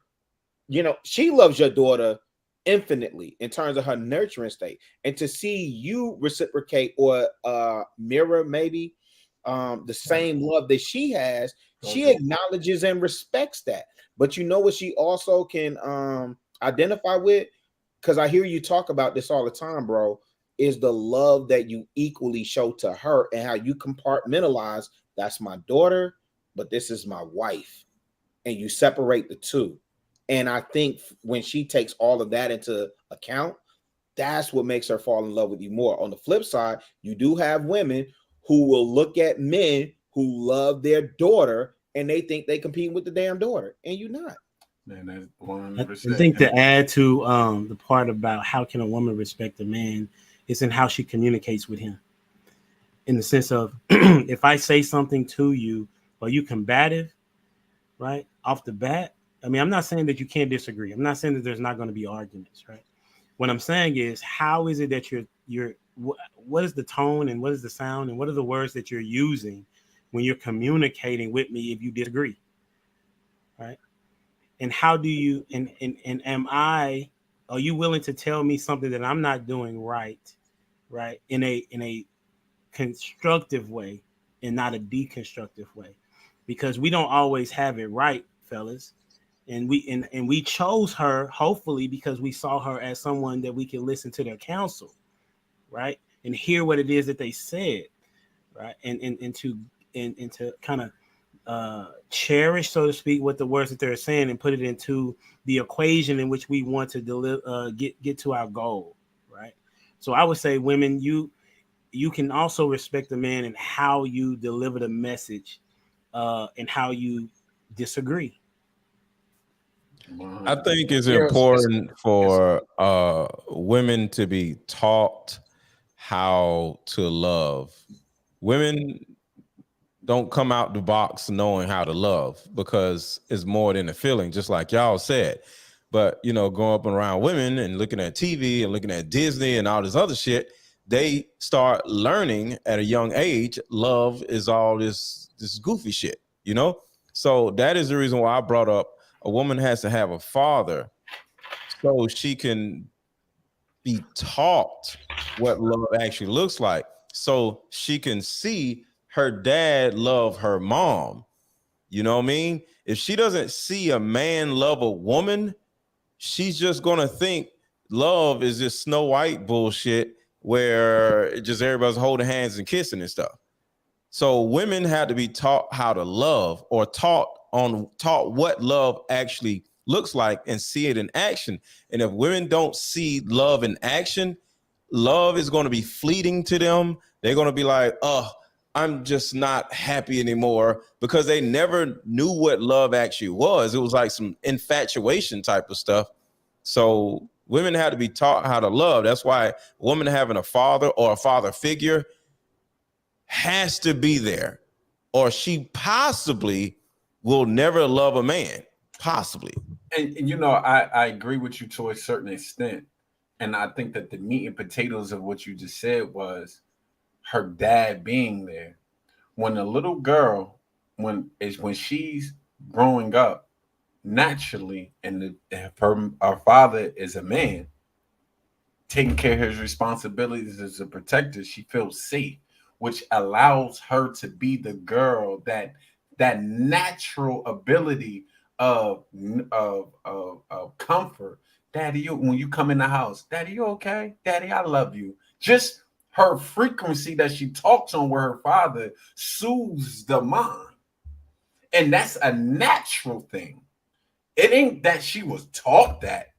She was her environment is a safe environment because her dad provide the safeness or the protection in that environment, which allows her to be in a natural state. Now, when that gets damaged, man, sometimes some of our women never go back to that natural state because they, from that point on, they just feeling they got to protect themselves. They don't feel protected by men. And hey, yo, Rashawn, and if you look at the Cosby Show, I know people hate when I bring up TVs and movie shows and all that stuff. I like to lean on Shannon though, because he makes an excellent point about why we use these reference points, because we identify with them, and if we apply them just like on, with the observable eye, you can see the parallels, right?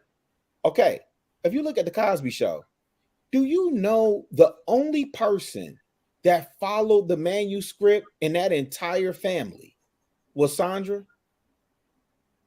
In terms of how she's supposed to marry? Who did Denise Huxtable marry? Who did Vanessa marry? Who did Theo marry?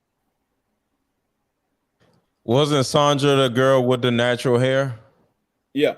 Oh my God. Let go. Stop, man. Stop. We ain't doing that. Let go. Stop that. Let go with the sneak dish. Pay attention. Bruh. Do you understand what I'm saying, fam? It's the thing of it is, honestly, man, I really want to hear Shannon weigh in on this, because Shannon been quiet. You already know what he been in. Real, I got a quick question about that. From your perspective, who was the leadership of the Cosby household? Oh, let's go, bro. Hey. Oh, don't do I've it. already had. Nah, I know y'all gonna say Claire. I'm gonna say Cliff. Claire was not the leader. Claire was not. Listen. What? I know they gonna say Claire. Claire was not the leader. Clearly, Cosby was the goddamn leader. No way in hell she was a leader. Stop the shenanigans. Stop that. Because the problem with I have a problem with some of us men. Because you see a man who respects a woman. The woman is leading. Nigga, we don't got to be all smacking our women around, disrespectful, got to talk to them all goddamn crazy. We can know how to talk to women. Are you upset about Cosby, bro? Nah, because it sounds like there's some emotion in there, Rashad. Do you know this dude? Uncle Dad? No, listen, respectfully, because what's your problem with Claire Huxtable, bro? Listen, respectfully, yo, chill. Come on, she was running a damn show. Come on, man. She was running the show, bro. No, the hell she wasn't. Stop the shenanigans. Not one episode was she. She was not running the show. All right, how many times she cooked? It's a show. Nobody cooked. Hey, It's a wait. show. No. Cosby grilled several Didn't times. nobody go to the bathroom? No. Wait. Hold on. You ain't gonna answer my question. They don't want to answer, HD. No, wait. Hold on. Pilot episode 1. Wait. Let me say this. I'm a Cosbyologist. Okay. Go ahead. The era I grew up in, listen, the block was clear from 7. It was the safest. If you was gonna do anything in Chicago, from 7 to 8 Central Standard Time was your time, because the Cosby Show and Different World was on, and it wasn't nobody in the streets around that time. What that got to do with you? Claire? Said I'm qualifying my response, sir. Claire wasn't the leader, though. I'm gonna be honest with y'all. She wasn't the leader, and I can tell you how I know. But wait. I'm just qualifying myself to humble dad, because I know what he's trying to do too. I'm only you, humble dad.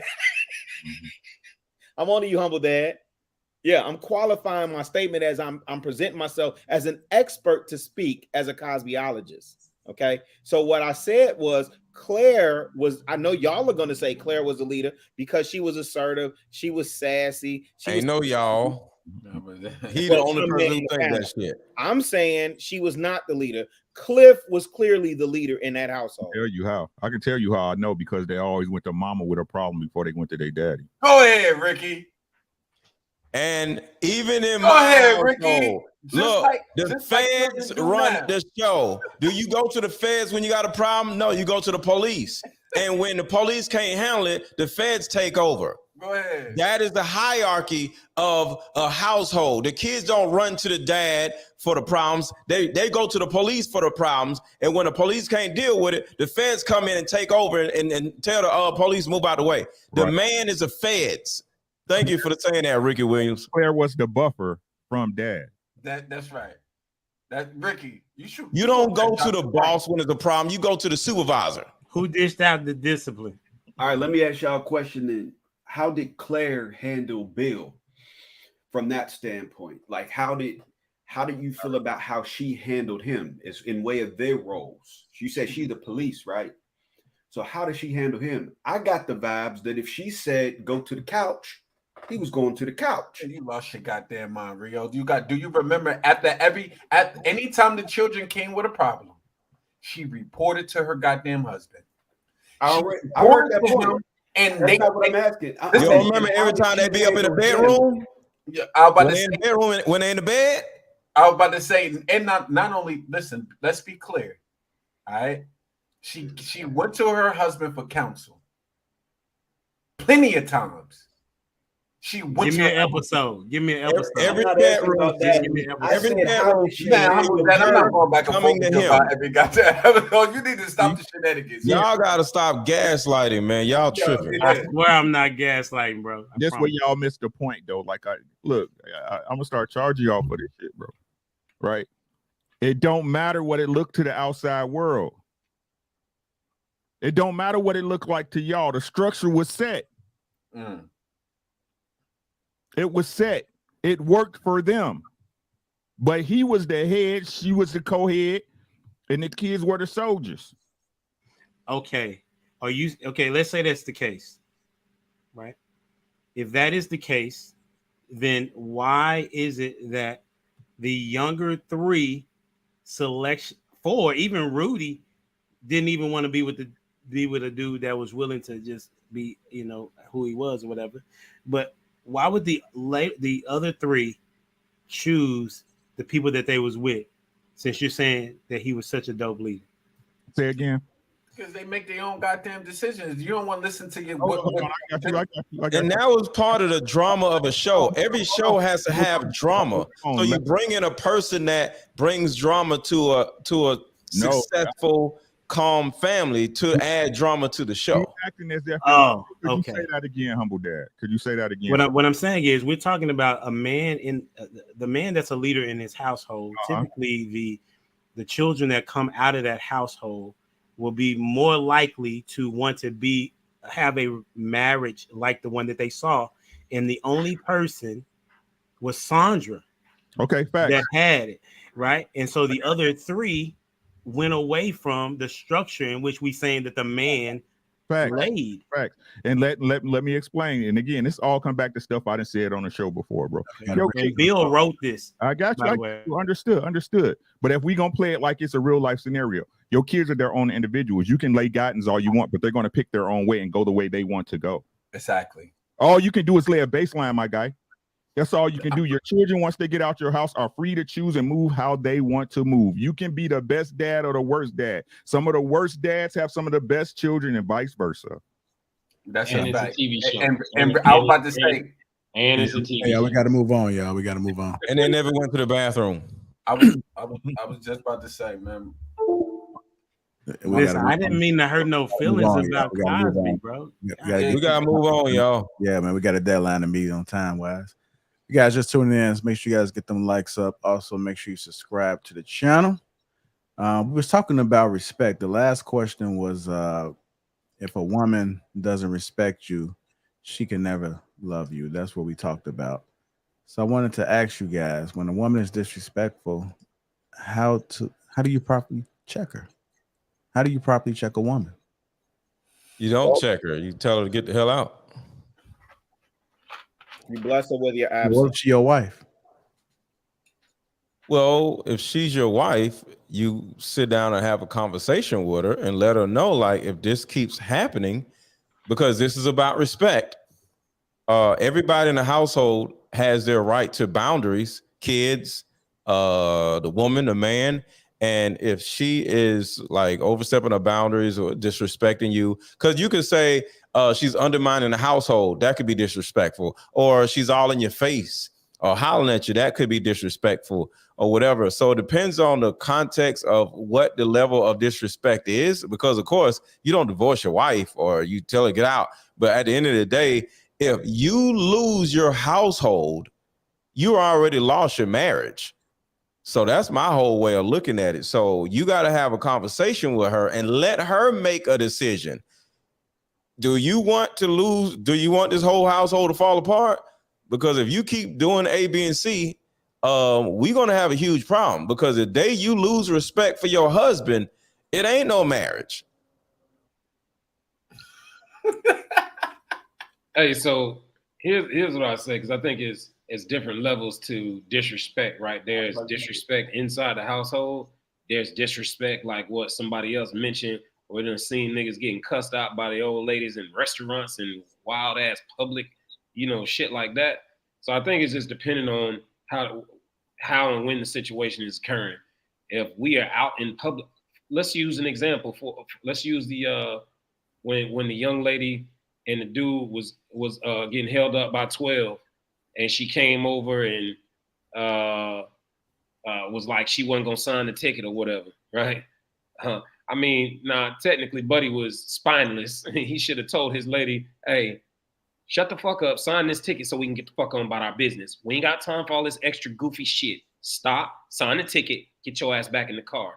Boom, that's how that shit's handled. But he didn't do that. That would be different from then how you would say, trying to get your household in order inside the house. It'd be like, just like what Mr.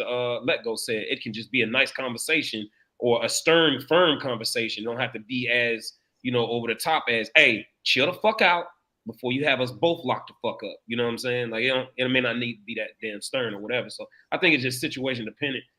There's going to be times where, yes, you got to fire it up. You know what I'm saying? But then there's times, like I said, good stern conversation should be it. And if that's not it, you got fucking problems. Yeah, I agree. I think precedent got to be set early. You know what I'm saying? Before we even get to a committed stage, there's just certain shit that I'm just not going to tolerate. So if you do it, and don't get me wrong, because a lot of times, if like a woman loves you, especially a wife, right? If she disrespects you, it's by accident. It's out of ignorance. Something that she didn't know. You know what I'm saying? Or she might have been used to doing in her regular life, and she's trying to drag it into the marriage, and you got to check that. Wait, baby. I understand you was moving before, but we in this situation now, and we don't move that way here. You know what I'm saying? So I think she's entitled to a warning, but if it's continued behavior, then she just don't respect you at all anyway. Yeah. So for you to stay there and try to, change them off, no. I would never advise a young dude to do that, especially early. You know what I'm saying? If she's showing continuation of just disrespect back to back, you gotta leave that shit alone. You gotta, leave that up to another man to coach her up and get her where she need to be. But in terms of a marriage, yeah, you're if she done made it all the way to wife status and she's disrespecting you, that says more about you than it does about her. And that's all I gotta say about that. Agreed, 100%. Yeah, it's very circumstantial. Like I said, I agree with everybody.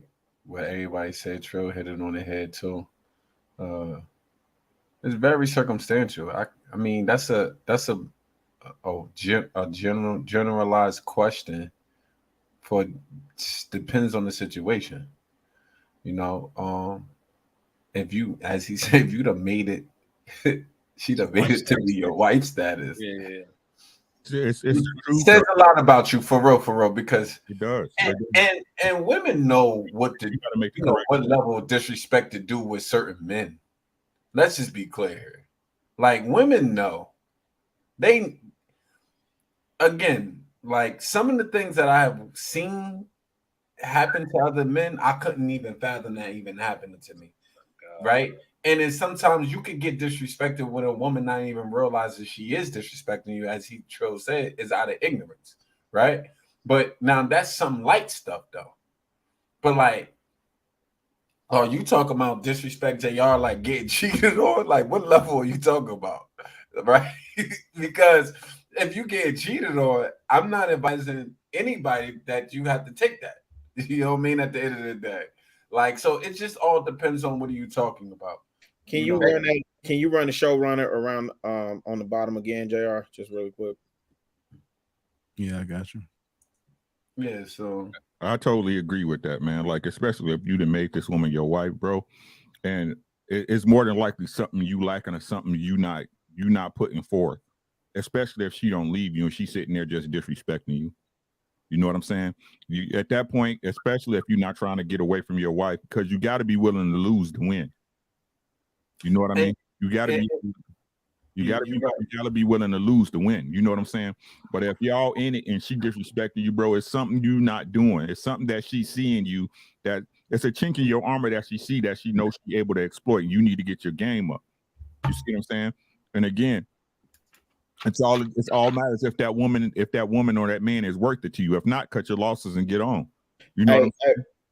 I'm sorry, Ricky. I please allow me to put some paint where it ain't on this one. I gotta push back a little bit because in these spaces, what we have heard, at least for me, what I've heard for the last year and a half, it don't take much for a man to know if he gonna marry a woman or not. You don't. Okay, so it take him 3 months. So if he's 3 months in the marriage, he don't know this woman, and we know that in our black communities, the families are broken. So more than likely, she's vetted him, but he hasn't gone to her father to get approval. And they just go do it. He didn't vet properly, Rilla. Last fact. I get that. I'm not tripping on that. What I'm saying ultimately though is because I think it's important for these young bloods to understand. Because I want to dispel this whole, you should know in 3 months. You should know in 6 months. I was with my girl for 5 years. 5 years before I decided to make this thing right. And I'm cool with that. And I get some people may when not. Did you know you were married? Hey, Rilla, me too. So, when did you know? When did you know that you was willing to marry her? A year. It was definitely a year in. Okay, so you just proved our point. It only takes less than a year to know. Hey, let me say you may be mishearing what I'm saying. In these spaces, and I'm saying it specifically for the young bloods that pay attention to these spaces, they have been told 3 months, 6 months. I definitely knew. Well, listen, I'm a man of a certain age. I knew early on. To keep it a bean, it wasn't solidified till I talked to her pops. Okay, yeah. Once I talked to her pops, that was something different. But what I'm saying is, and it's not to push back for the sake of pushing back on the argument. What I'm asking for is more context and clarity, because I don't want young bloods thinking like 3 months in and then you with a woman and you think you vetted her and she disrespecting you and you at a disadvantage. And I listen, I agree to that, right? And no one said, and we just speaking black right now. You saying I understand the black and white. It's a lot of gray areas into that, right? I got you, and that's why, like in a nation, when we tell our, the youth. We from the rip, marriage is hard. We don't even play games. All of that trying to coddle and the whole 9 yards, bro, you're going to go through it. Just like everybody else. I put on your goddamn jersey and goddamn it, you're going to be playing. You're going to be tired, the whole 9 yards. You know what I'm saying? But go ahead, Ricky. I know you want to say something. Yeah, but the whole thing is like, and Rilla, this ain't even pushback on what you're saying, right? This is just me building, right? What people don't understand, right? Yeah, vetting is good, but no one can vet nobody 100%. People change, we grow, right? It's a gamble. All you can really do is get to a pretty good idea. That's right. You see what I'm saying? I'm pretty sure that this person operate in this frame, right? But to bring it back to the conversation, right? It's like, if you chose a woman to marry, I don't care what nobody say. Men take responsibility for the relationship.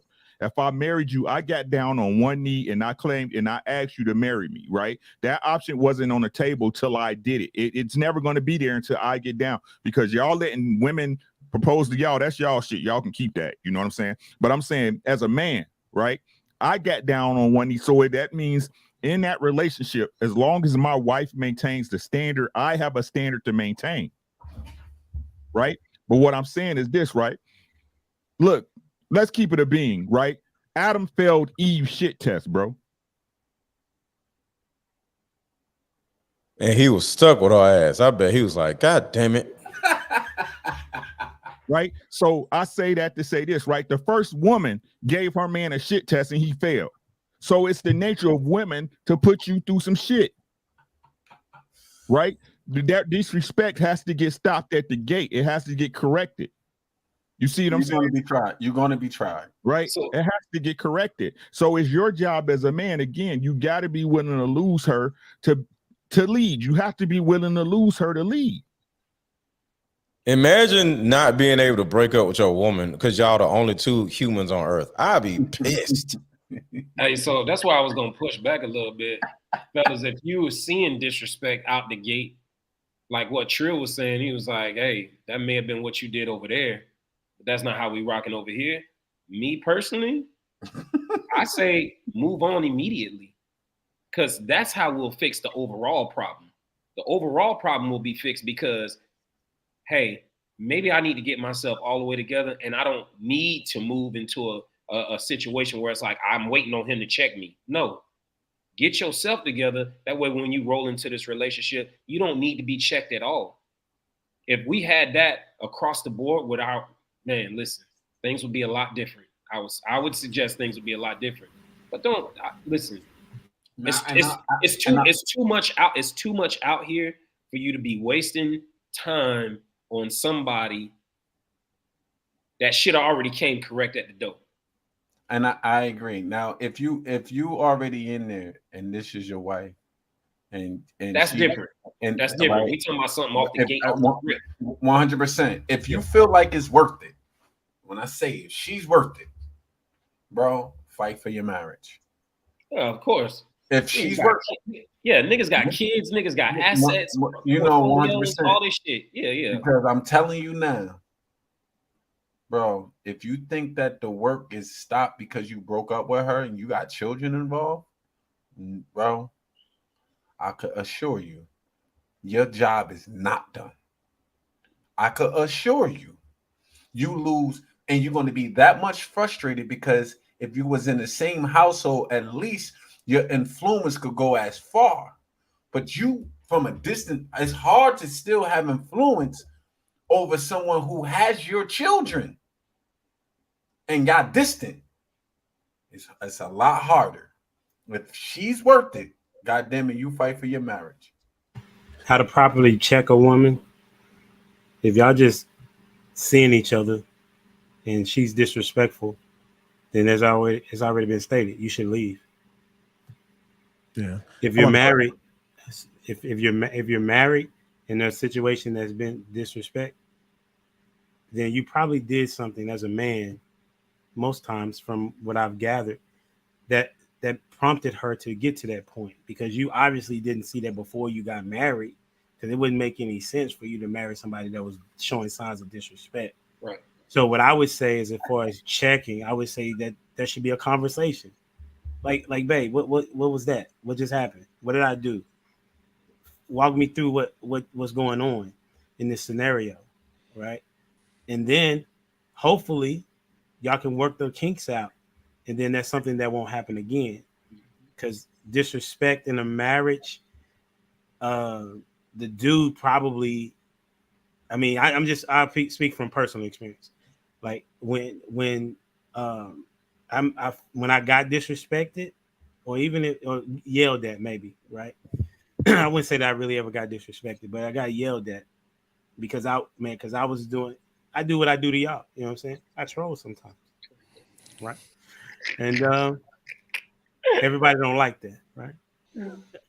And I would push the buttons, right? And so it would get to a point of where she didn't like that, you know.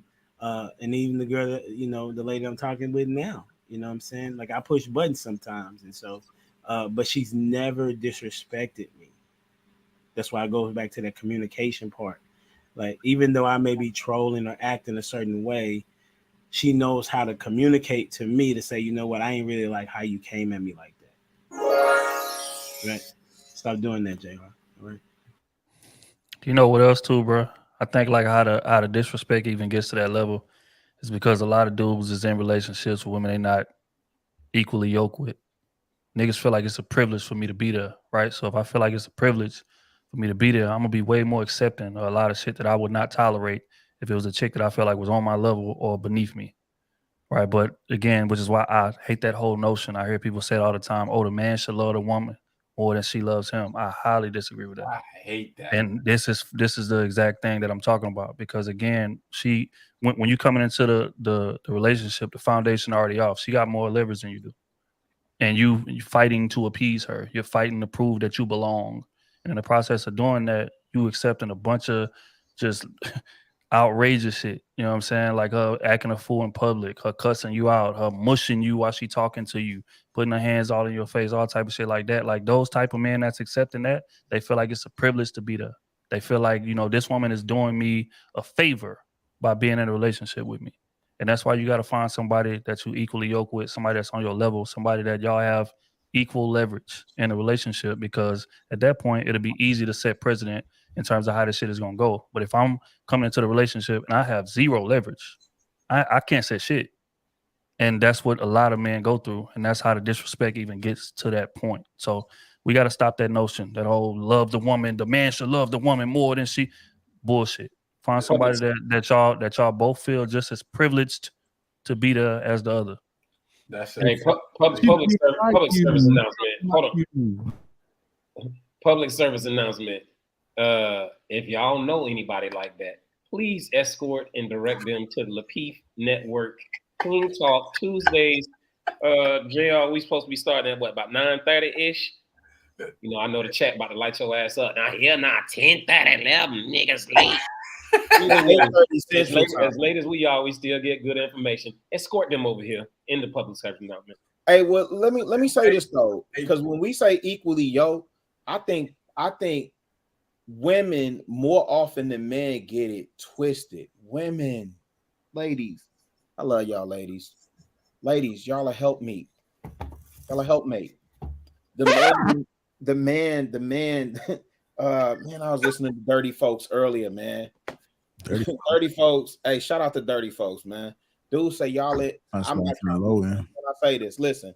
The man buys the house, or y'all are interior decorators for this thing, man. When we say equally yoked, that means you're paired with my vision. You're paired with my assignment. It does not mean you are equal and on par to me. We're equal in the eyes of God, right? We have equal value in the eyes of God. But you're not equally yoked means, and anybody could correct me. I'm bugging at Rashawn. Brushing his ballsy, man.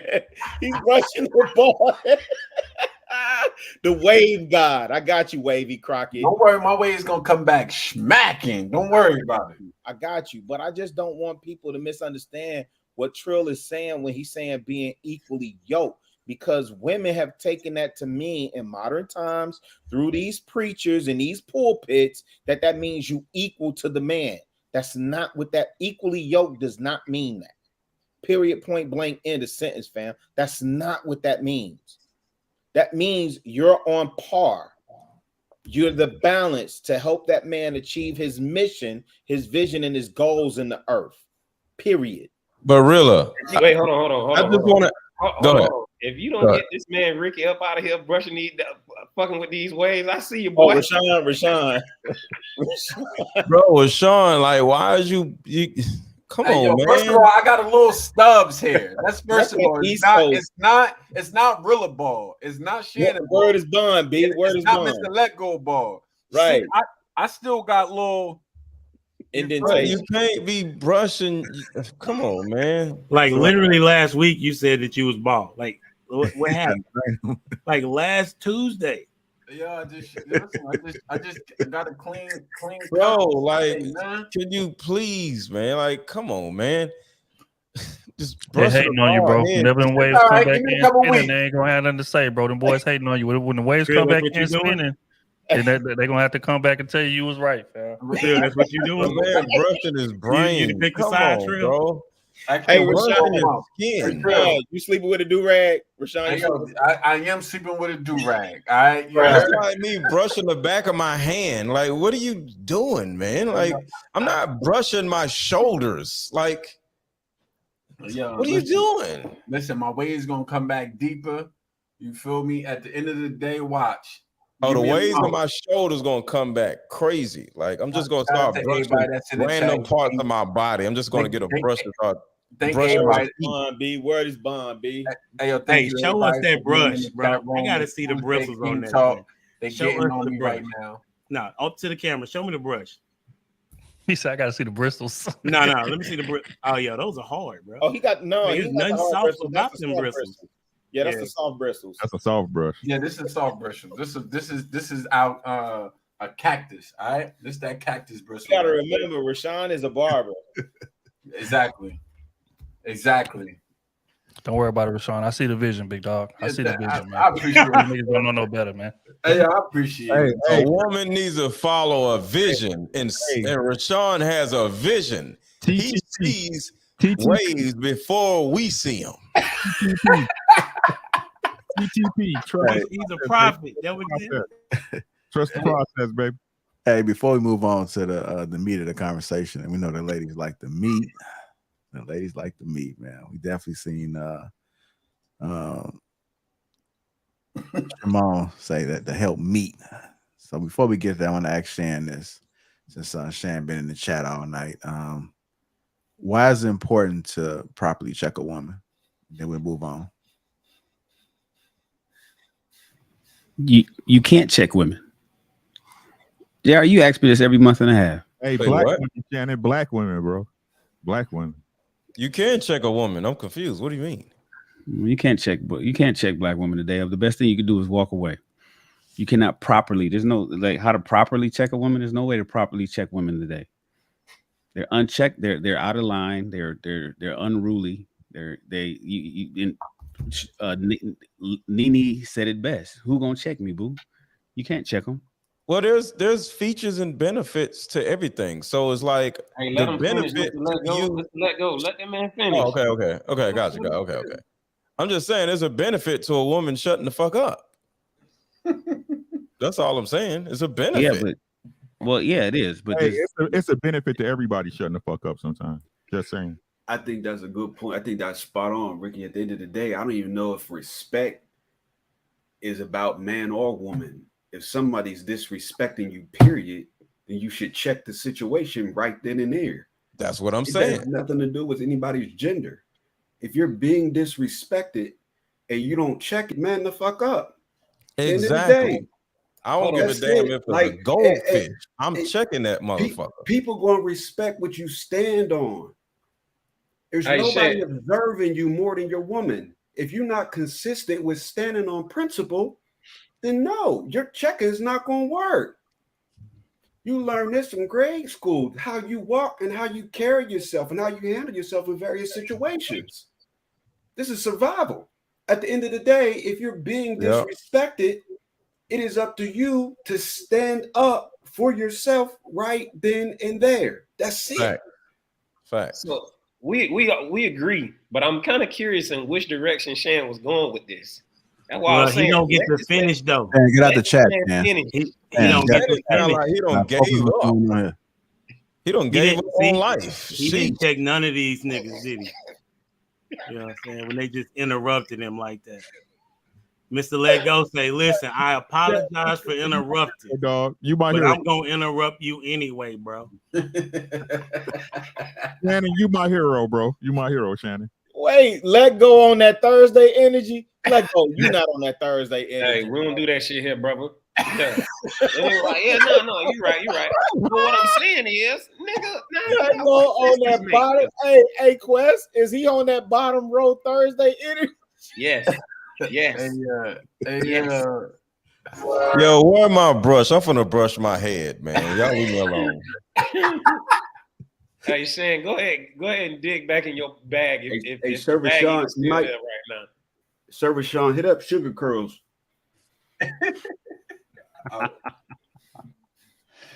I'm in the chat. Y'all see me in the chat. I'm never in the chat. That's why everybody's tripping. Yeah. No, you can't check women, man. You can't. It's checking women is even attempting to do it. The best thing you can do is walk away. Quest had the solution. There's no second chances today. Quest's answer was the best answer don't even, it's not even, it's so much, it's like, why even go into it? Oftentimes, people are not going to change. I think Trill touched on that. The only thing is, though, Trill, Ricky, and my man Humble Dad, I think you guys was mentioning that it's when women fall out of line, that it's usually some lack on the man side. That right there, I don't agree with that. Women fall out of line on their own sometimes. Oftentimes when men are doing everything right, even trying to do more than what he originally was doing. And I think the only men that think that are the men that haven't had a woman fall out on him yet. And then you get blindsided when it actually happens to you because you thought it had never happened to you. There's a lot of people who think that way. But the thing is, women troll. What? Women push buttons. They do that.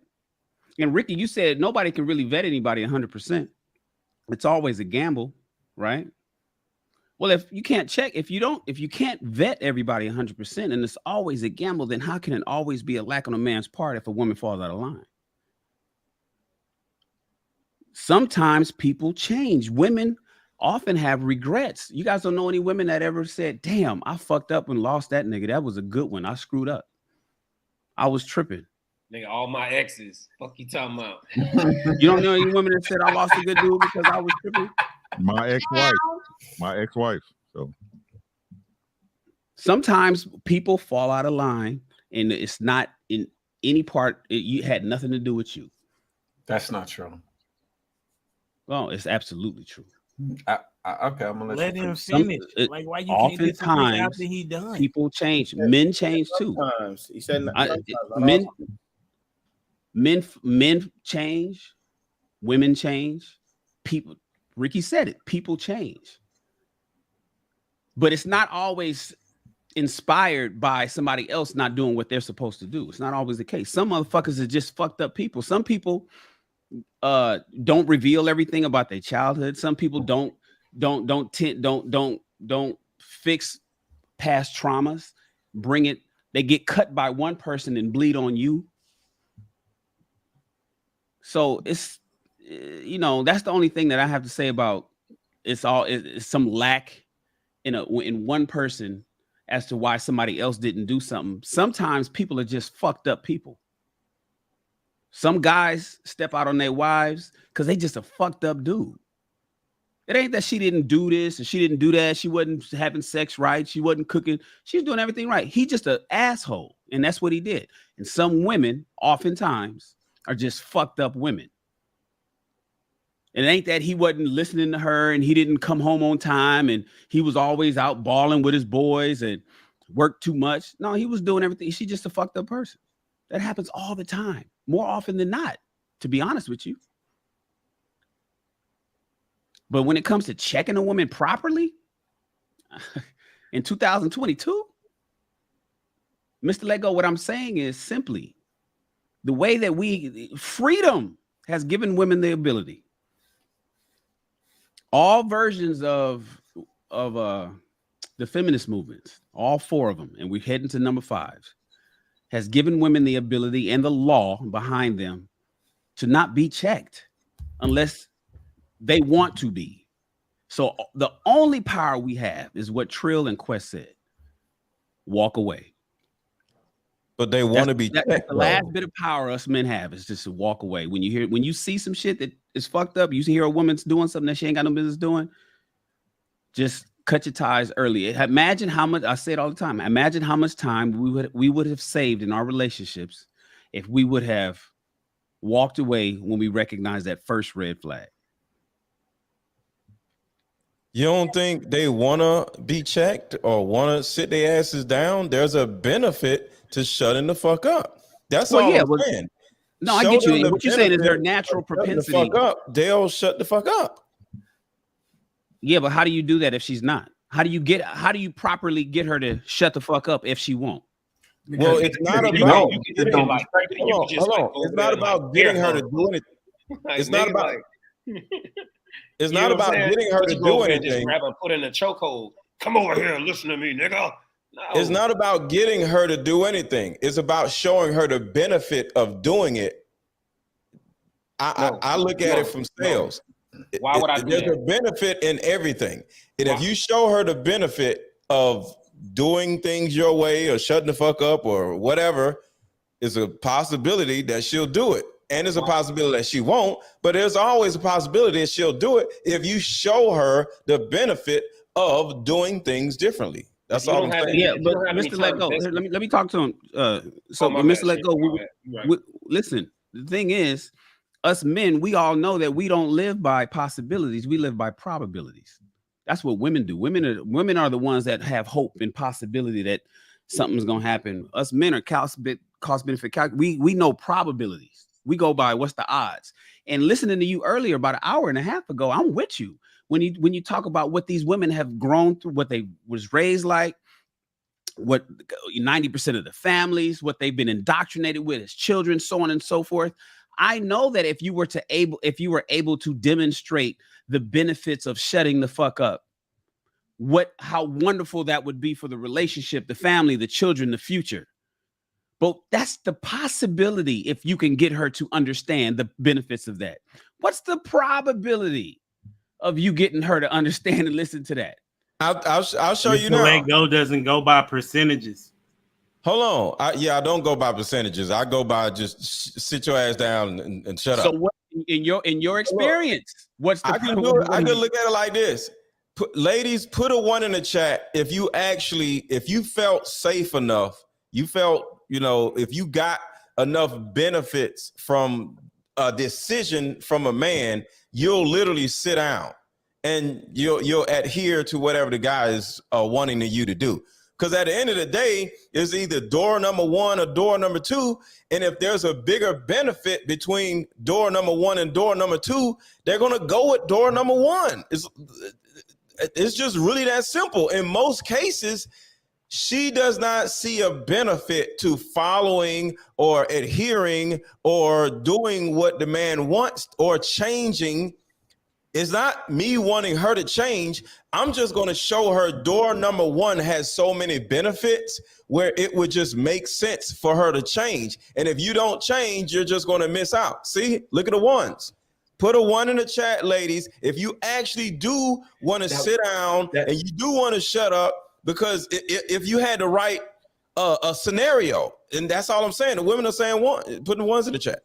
Did we see that? Did we see that comment though? She said, yes, but you will be tried. I think that's an importance of what we have to understand. Leadership does require checking sometimes. That's all I'm Adam saying. went wrong is Adam showed weakness, right? He was able to fall victim to temptation, and he was influenced by this woman. Influenced by the woman. However, if he was able to stand on principle and check her properly, how dare you influence me while I'm trying to follow the will of God? You aren't the leader, I am. Sit down. Hey man, y'all gonna lay off of Adam, man. Hey, but let me say this. Adam was a punk. Let me say this real quick though. I need y'all to listen. Did you hear what I said? So why does it require me to be an asshole to check you? Why do I have to talk to you in an elevated tone and that's checking? Ooh, I like that shit. I love it, right? But when it comes to talking to you, right? What y'all want to say, right? Well, you should talk to me like a lady. Watch your tone. We gotta know how to handle me, Ricky. Because you're dealing with a former slave. Talk to me in a certain way. But when I check you, it's sexy, right? It's being a man. It's being masculine and leading, right? Y'all some fucking liars, bro.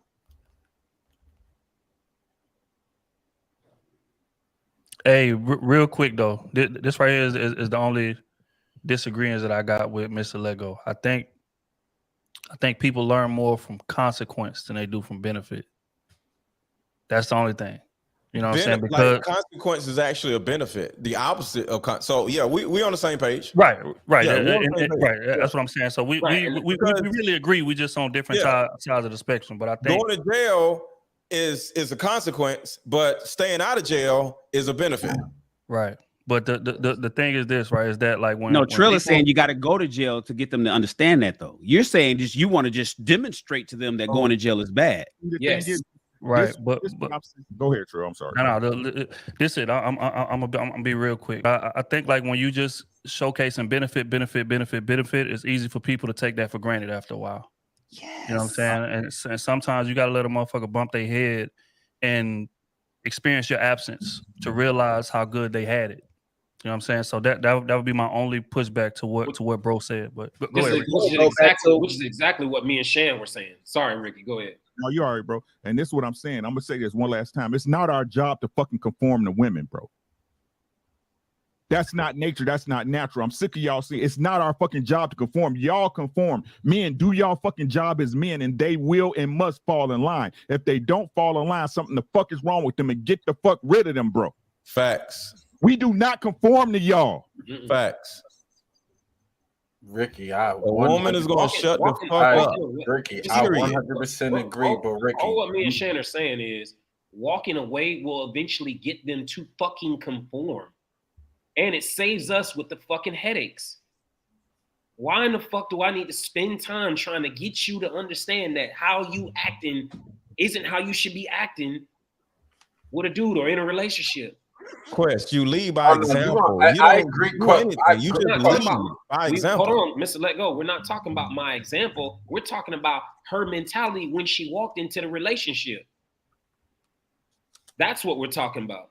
If she sees a situation that is advantageous to her versus a situation that was trash, as a human being, even an animal, whatever, there's two options. And a person, an animal, a fish, whatever, is going to make a decision between door number one and door number two. That's all I'm saying. When you give a woman door number one and door number two, and door number one, which is you, is actually more advantageous and more beneficial to her survival and everything, she's going to pick door number one and shut the fuck up. That's all I'm saying. A lot of men aren't able to articulate the reasons why she needs to shut the fuck up. That's the thing right there. Yeah, I think the pushback that you get and Let Go is that a lot of men are going to feel that they shouldn't have to do that. As leaders, if I'm providing the vision, if I'm providing the protection, if I'm providing, right, spiritual, if I'm providing the covering, taking you from your father under my covering, I hear you, because leadership does require us to communicate. But the biggest thing that I'm hearing, I'm listening to the bros talk, and I'm listening to y'all break this down. And you know what's the common thing? You know what y'all keep coming back to? Women are like children. I don't even think y'all hear it, fam. No, women are children. They're tall children. I don't mean disrespect by saying that. Women are children. Women are socialized as children. If we all was on a fucking boat and the boat was sinking, all the men is going to have to stay on the fucking boat, and women and children will be able to get off the boat. Women are socialized as children. So women are children. They're just try to break that down, because I'm just saying for the sake of the audience, just break, because I'm listening and it's like, God, dog, if epiphany ain't going off in my head listening to y'all talk. I'm listening to all y'all break this down, and I'm like, God, dog, it's like I'm thinking about how I talk to my kid or how I handle my kid. We talking about properly checking women. Right? I promise y'all I'm not in the projects. I promise you I'm not. But Let Go, you got to break that down when y'all, and I think Ricky speaks on this too, about women being like children. Now, you saying they are children. I think Ricky talks about women being like children. Just break that down for the audience so they get a better understanding, if you don't mind. Safe. All right, so hold on, what happened? It's the logic. Rilla do not want to be. Rilla did not want to be. No, smart, man. Y'all gotta pay attention. My boy's smart, man. Y'all gotta pay attention. Rilla think he's slick. I see the angle. My dog's smart. Hey, yo. I'm just listening. You see how he slid up with the I agree. You know, I look, see y'all there's going back to the thing that y'all said. Listen, okay, look, let me say this. Hold on, let me say this real quick. He hit home base. Hold on, Raw. No. JR trying to land a joke. Listen, I am one that has been in this space for the last year and a half. When I first came in, my cape, I took my cape out the cleaners, had that whole on it. Rilla, why you explaining yourself? Do that. Rilla, why you ain't got to explain yourself why you dodging this one? No, I ain't dodging one. I'm not dodging it. I'm actually laying a foundation because what happens is what I try and tell the sisters when I'm on the panel with them. So you believe what Ricky and Mr. Lego said? No. Hear me out, man. This is what I'm saying. What I tell the sisters is when I'm the one that has advocated for y'all consistently, and it's called a ball and a strike, right? I've tried to call it fair down the middle the whole time. What I have seen as I've been on these panels and in these spaces, and I've heard men share their grievances and then understand the argument. And then as I begin, facts, 1000%. As I've seen things with my own eyes, there are moments when I'm sitting in these spaces, and this is why I say Tuesday is my favorite day of the week. I'm listening to the brothers talk, and I'm like, damn, like it's not an unfamiliar concept. Y'all have said this before: women to kids, women to toddlers, women to children, women to this, women to that. And I'm like, damn, but the whole time we're talking about checking women. And I'm listening to y'all talk, and it sounds like I'm checking my kid. It's a real thing, bro. Like I have no problem. And look at this. This is what's crazy. I coach women. I am a coach of women. And they have an understanding that, they're not my kids, but women act like children. And when we get to the understanding, all of us, that women are children, we men will actually see the responsibility and the level of protection that we have to have for them to keep them from hurting themselves, because usually a woman is going to ruin her own life. Like women in the chat right now, if they single right now, they're ruining their lives doing some stupid shit right now, or they're going to do it tomorrow. So the bottom line is there's a reason behind me saying this. You need a man. You need a man to be responsible for you. Like when I was married, my ex-wife, she can do whatever she want to do. Guess what? I'm her insurance company. She comes home, she runs over the fucking the mailbox. I'll fix it. It's no problem. No problem. I got you. And I'm gonna keep everything in line. You feel me? So a man, like, we're an authority figure, and there's nothing wrong with that. And when women really realize that it's okay to feel like, all right, women are children, and it's not a bad thing, and men see that women are children, and it's not a bad thing, we would now get back to the proper hierarchy where we supposed to be. Women are running around thinking that they're equal to us, but no, women are fucking children. And once we all get there, women will actually feel better about being protected by us. Women want protection. They just don't trust us because the government and media has taught them to think that they're adults. What's the probability? I'm gonna just want this one point, Ricky, and I'm gonna move. What's the probability? What's the problem? Listen, this is a real question. What's the probability of a woman saying, you know what, I'm a child, so now I'm going to fall in line? I don't care. Hold on. Has anybody watched my channel? Women would literally be like, I don't have a problem with that. No, because women innately want to feel safe. Women innately want to feel safe. So whatever it takes for them to feel safe, they'll fucking do it. They just don't believe it'll actually happen. It happens on my channel all the time. I tell women, be a cat. I tell women, I actually say it. I talk about that. And they embrace it. Okay, so here's my end, right? And shout out to Mr. Let Go, but I'm gonna give y'all my theory, right? Trill, all y'all done heard it. For the people that you about to hear it, right? I need y'all to listen. Did you hear what I said? Look here, right? Ladies, y'all ain't responsible for getting pregnant. Y'all ain't responsible for being a strong black woman y'all are, or some man that left you and you had to step out on your own to do it, right? It ain't your fault. It ain't your fault that you a hooker. It's your dad's story. Your daddy left you. You know what I'm saying? It ain't your fault that you made them decisions, right? It's always a man's fault. So with that being said, if a man is responsible for every goddamn thing, Trill, tell him. Why the fuck can't y'all fall in line? Be children, hey, ladies. Where that shirt at, Ricky? Where that Be children, at? Ladies. It's okay. Why? Hold on, Mr. Let Go. Mute yourself. I ain't say nothing during your time. I need people to hear this, right? Right? So with that being said, right? If no matter what y'all do, just like Mr. Let Go said, y'all go out there and tear the car up, I gotta fix the mirror. Your brakes ain't done, I gotta go get your brake fixed, right? The mortgage, the lights, the gas, the grass, everything that you don't want to do, right? And this is the crazy thing, right? Look, ladies, is it finances or emotional support? Which one is going to be, right? Because if I'm being financially responsible, I can't be there for you emotionally all the time because I got fucking bills to pay, right? If I'm your emotional support, that means I'm at home with you, whooping, rubbing on your booty and making you feel better all the time. Which one y'all want? But y'all want everything just like kids. The same way you want that goddamn Teddy Ruxpin and a PlayStation 2 and ain't nobody got no job. Right? Pick a fucking story. It's you, the strong black woman that can handle every goddamn thing, right?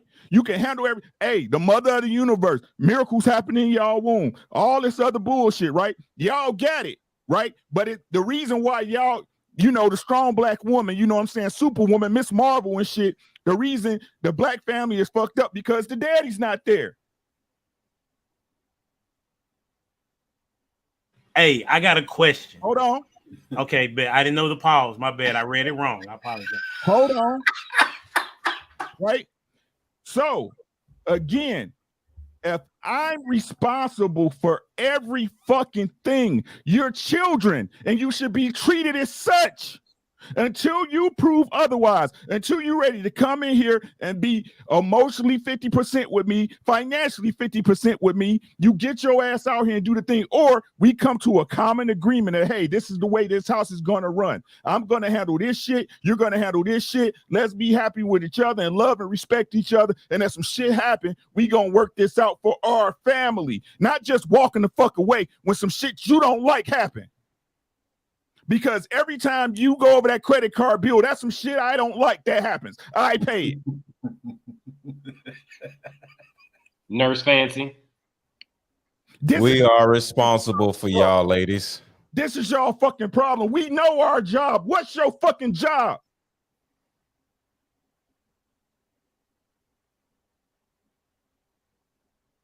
Get in fucking order, bro. Get in fucking order.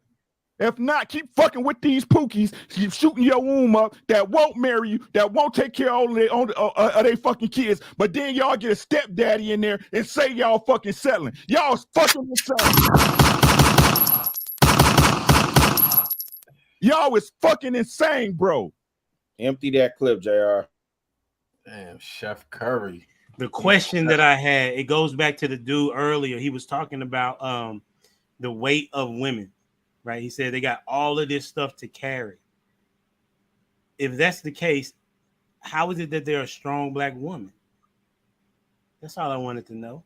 If we have all these strong black women, how is it an issue to carry the load in which you decided to carry? Bro, you got to remember they're children. So children run around saying all kinds of dumb shit. One day they're a superhero. Another day they goddamn, you know what I'm saying? They're children. You ain't never seen no child like, hey, today I'm Superman. And then the next day they Batman. And next day, one day they want to play baseball. And then they say, no, mama, I want to play soccer. And you're like, God damn, I just bought all this stuff. It's the same shit. I personally don't listen to shit women say because they don't know the fuck they talking about. But it's okay. That's what we're here for. Our jobs are to speak for the women. Be responsible for the women. I take responsibility for women. Ra will tell you, I take responsibility for women, like always. And I don't run around saying you're a child, but women know to sit their ass down. They know where to sit. They know how to do every fucking thing under my fucking leadership, even when we're just friends. You feel me? So I make them feel safe where it's okay for them to be a child, because it actually is. Let a woman know, like, yo, everything is going to be okay. Just like you say to a child. I got you. They'll concede. I just wanted to say, JR, thank you for allowing me to be on King Talk tonight. Like, I don't get women. Y'all slow as fuck. How you know a man he love you? He taking care of your ass. He taking care of you all past all these other females in the street. No matter what you think he doing, he take care of you. He take care of home. He take care of home. But y'all sit up here and get shot. Y'all sit up here and have babies by niggas y'all know don't fuck with y'all like that. And when they do fuck with y'all like that, y'all leave him and go fuck with a Pookie because he give you the tingle. Hey, Miss Parker. I was just about to say, you see the question? Yeah, Miss Parker. Is that what you getting from all this? Chat. Hold on. Let me just say it. I swear y'all sound like y'all don't like women. Is that what you gather? Hey, real quick. How many fellas on the panel are married or have been married? I don't know how many times I got to keep saying this, bro. 25 years with my wife, 22. I love my wife to death. I jump in front of a bullet for my wife. Yeah. Women get love, bitches get fucked. Y'all gonna realize that. Women get love, bitches get fucked. Which one are you? How is that if somebody holds you accountable, that means they don't like you? Look, the bottom line is when women wait. No. We don't want to zip past Go ahead. We don't want to zip past that. Say that one more time, humble dad, please. How is it that if somebody holds you accountable? How is it that if somebody holds you accountable, that means they don't like you? If anything, that means that they love you. That doesn't make any sense. Like we're trying to give you constructive criticism, and because of the way in which we say it, you don't like it. So therefore, that means that we don't like you. All right, hold on. Really. I got one better for you, Quest. I do got one better for you, Quest. What time is it there? You on East Coast time? Yeah, it's about to be 1 o'clock. It's 1 o'clock where you at. So how many Tuesdays do you jump on and we on this panel for 2-3 hours, 4 hours to 1 o'clock, maybe 2 o'clock in the morning your time, because we just want to ramble about how much we hate women, bruh. Seriously. So bruh. Doesn't even make sense, and she rock with us all the time. Listen, right? Like, it's called a trauma response. Hold on, watch this. So, if we hate women, why would you want to watch something, support something that hates you? Shots. Right. So, what I'm saying is, this is the part in which why it's such a hard pill to swallow for me specifically in trying to communicate with some women, right? Because you're saying that you want to know the reasons or you want to know how a man thinks, right? And what it is that you can do better. But then when the information is given to you, and because you don't like it, that means that we don't like women. We don't like women. That does not make sense. Like it's we haven't ironic. said it's very I'm not gay no more. Hold on. It's actually very ironic, right? Because there are women on other panels that will say the exact same thing. And here it is. Niggas is trying to hold you accountable because I don't like y'all, or because other people on the panel don't like y'all. Y'all are crazy. Like if that means none of my coaches like me, bro. Our overall goal is to make Black families actually work. That's right. What we want. You know what's crazy? That's what's crazy. That's the reason why you know what's crazy. Right now, at the end of the day, like you're going to get criticized. Black men want to be with Black women, and Black women want to be with Black men. Accept the criticism, constructive criticism, not to pull you down. It's to build you up, actually. If you have a pessimistic mindset, then you're gonna feel the way how you feel. But if you optimistic and understand that we, as Quest just said, we care about the black family.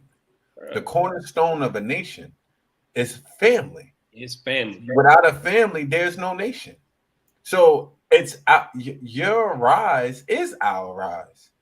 We benefit from you being a woman.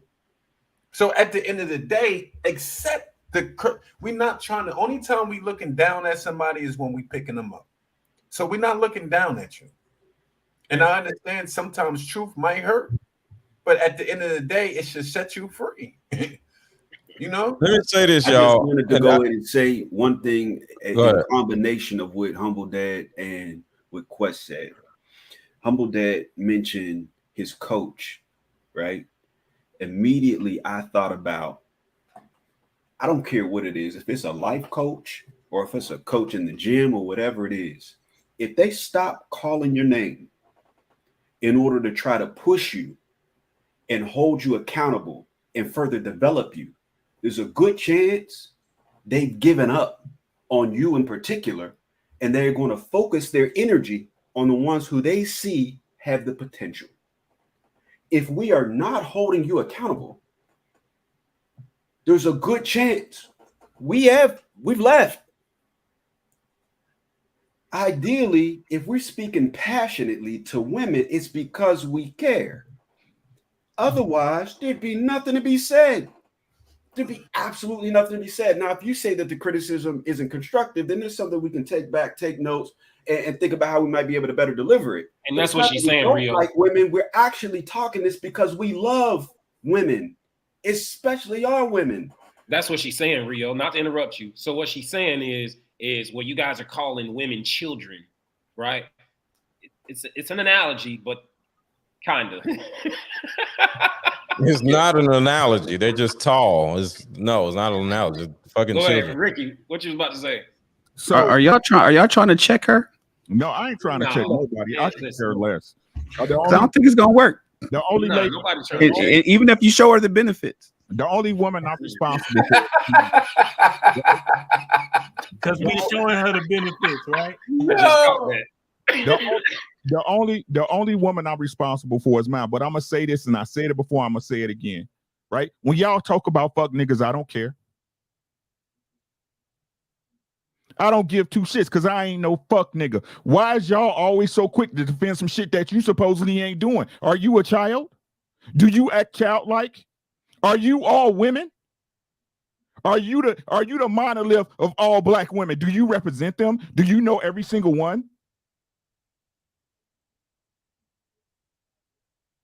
You take offense because a hit dog will holler, bark. Yo, let me help the women out on something. And this came from the book Mother Hunger. Ladies, y'all go watch that.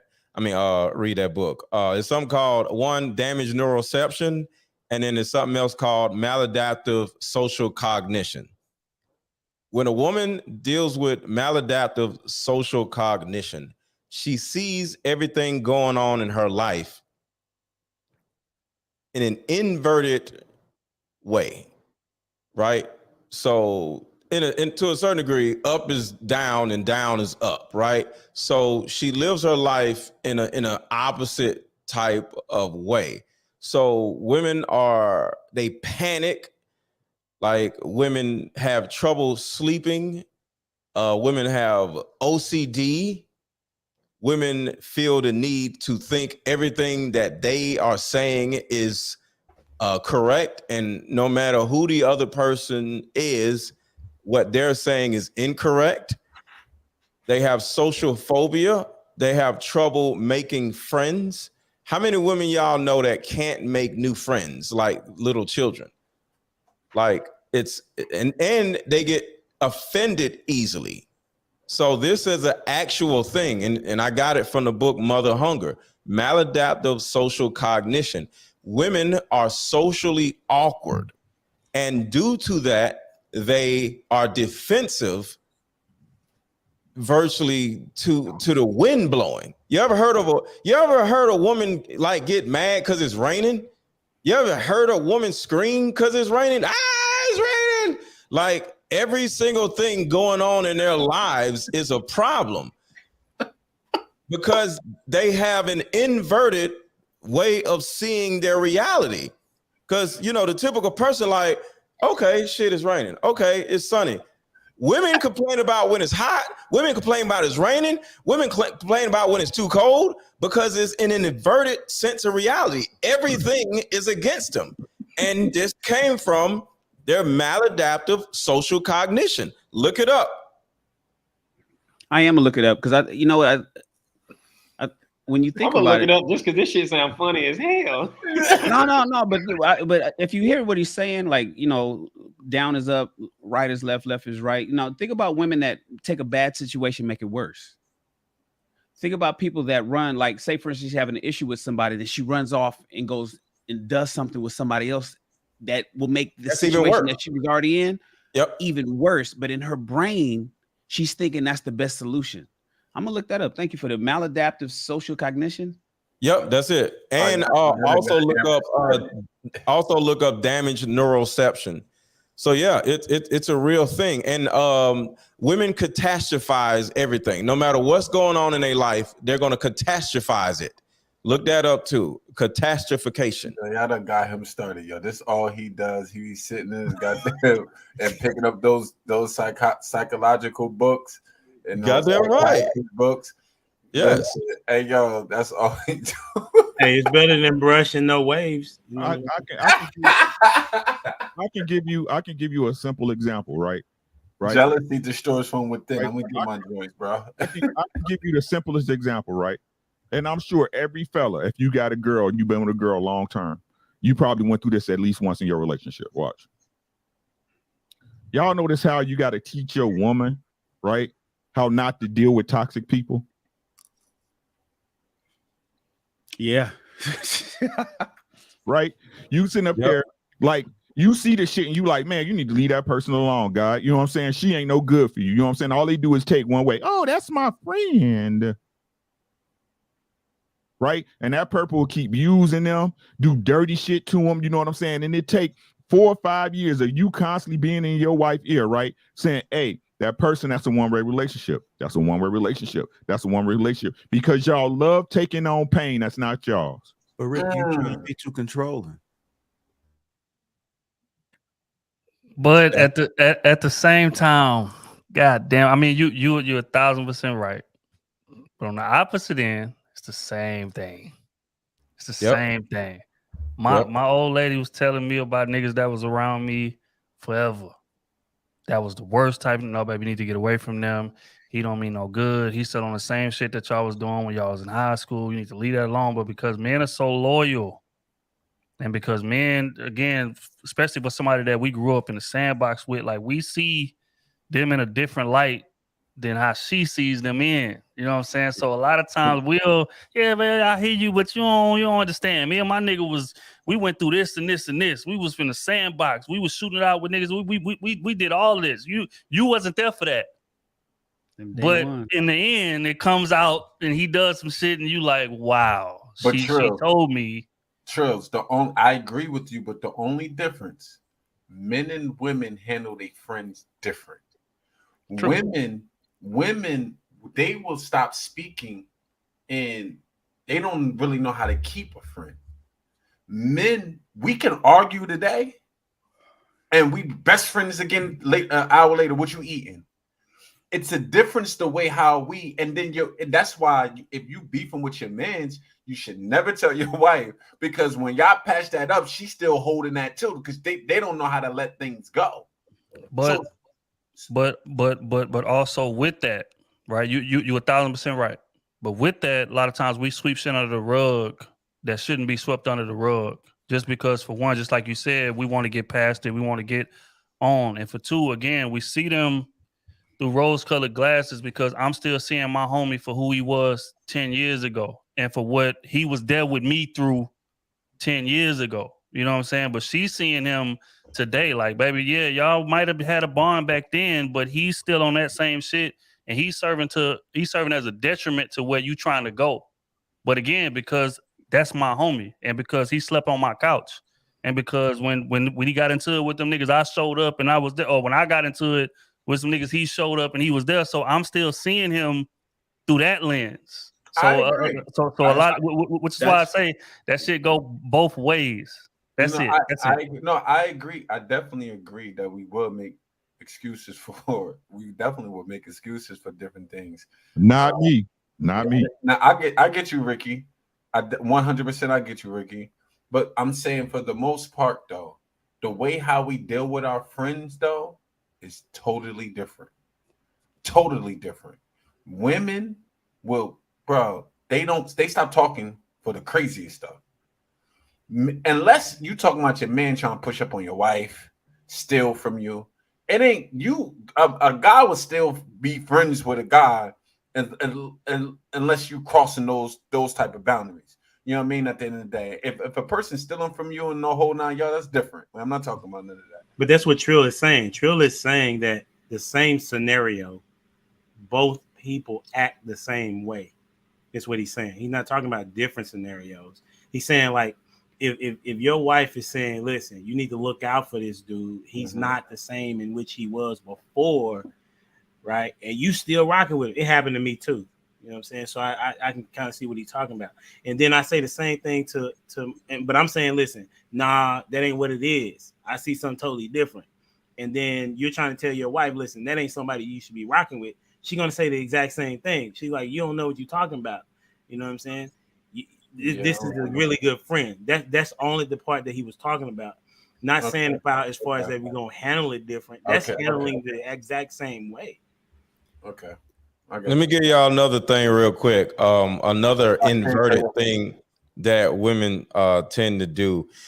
When a woman is afraid, does she seek comfort or does she withdraw? The typical black woman. Seek comfort.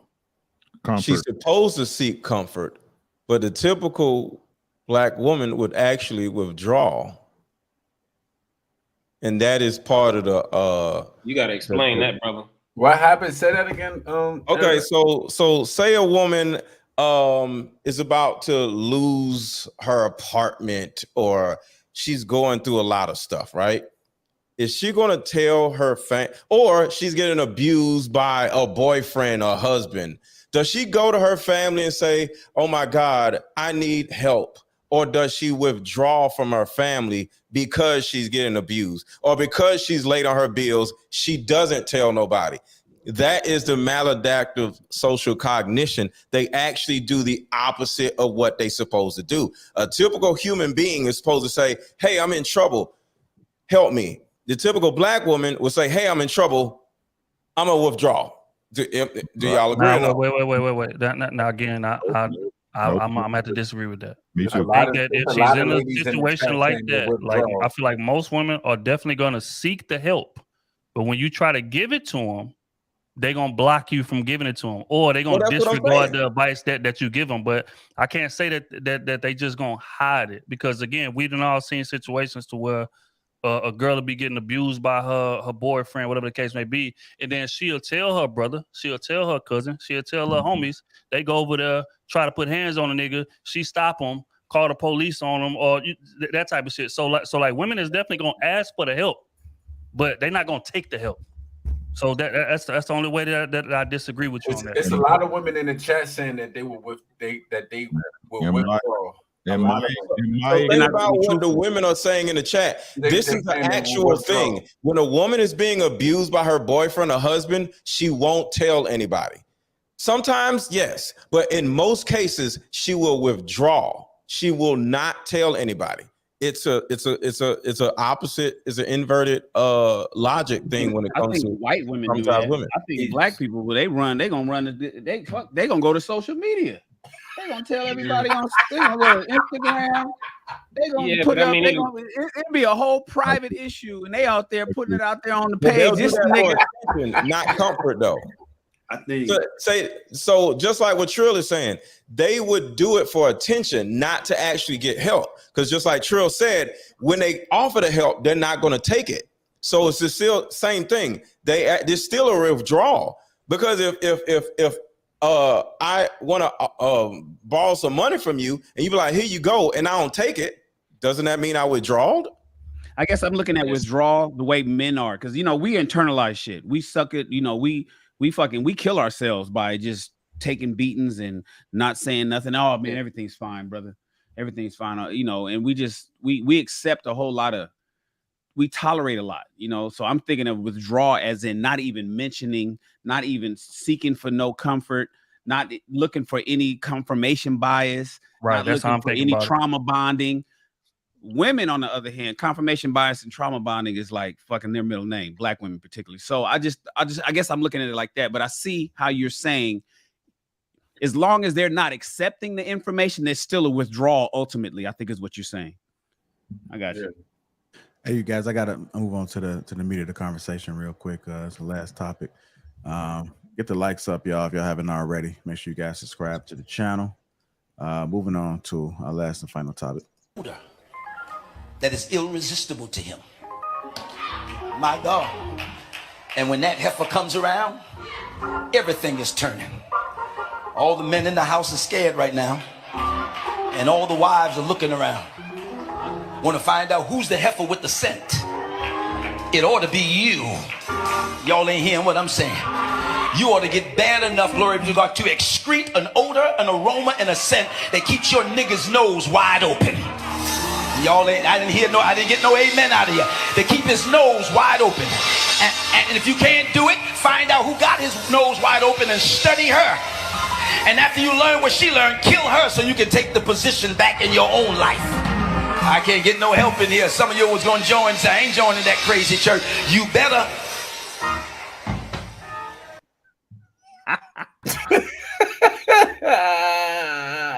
Reverend Leon Love actually told people to kill somebody. That's hilarious. Get that scent, ladies. Get that scent, ladies. Make my nose open up wide. Let me say this about what Reverend's saying, right?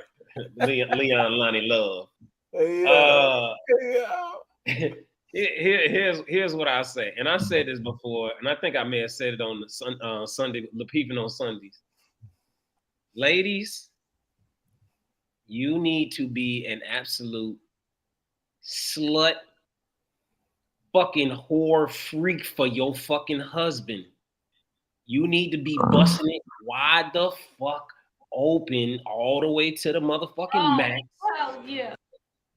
That way you ain't gotta worry about these fucking issues, man.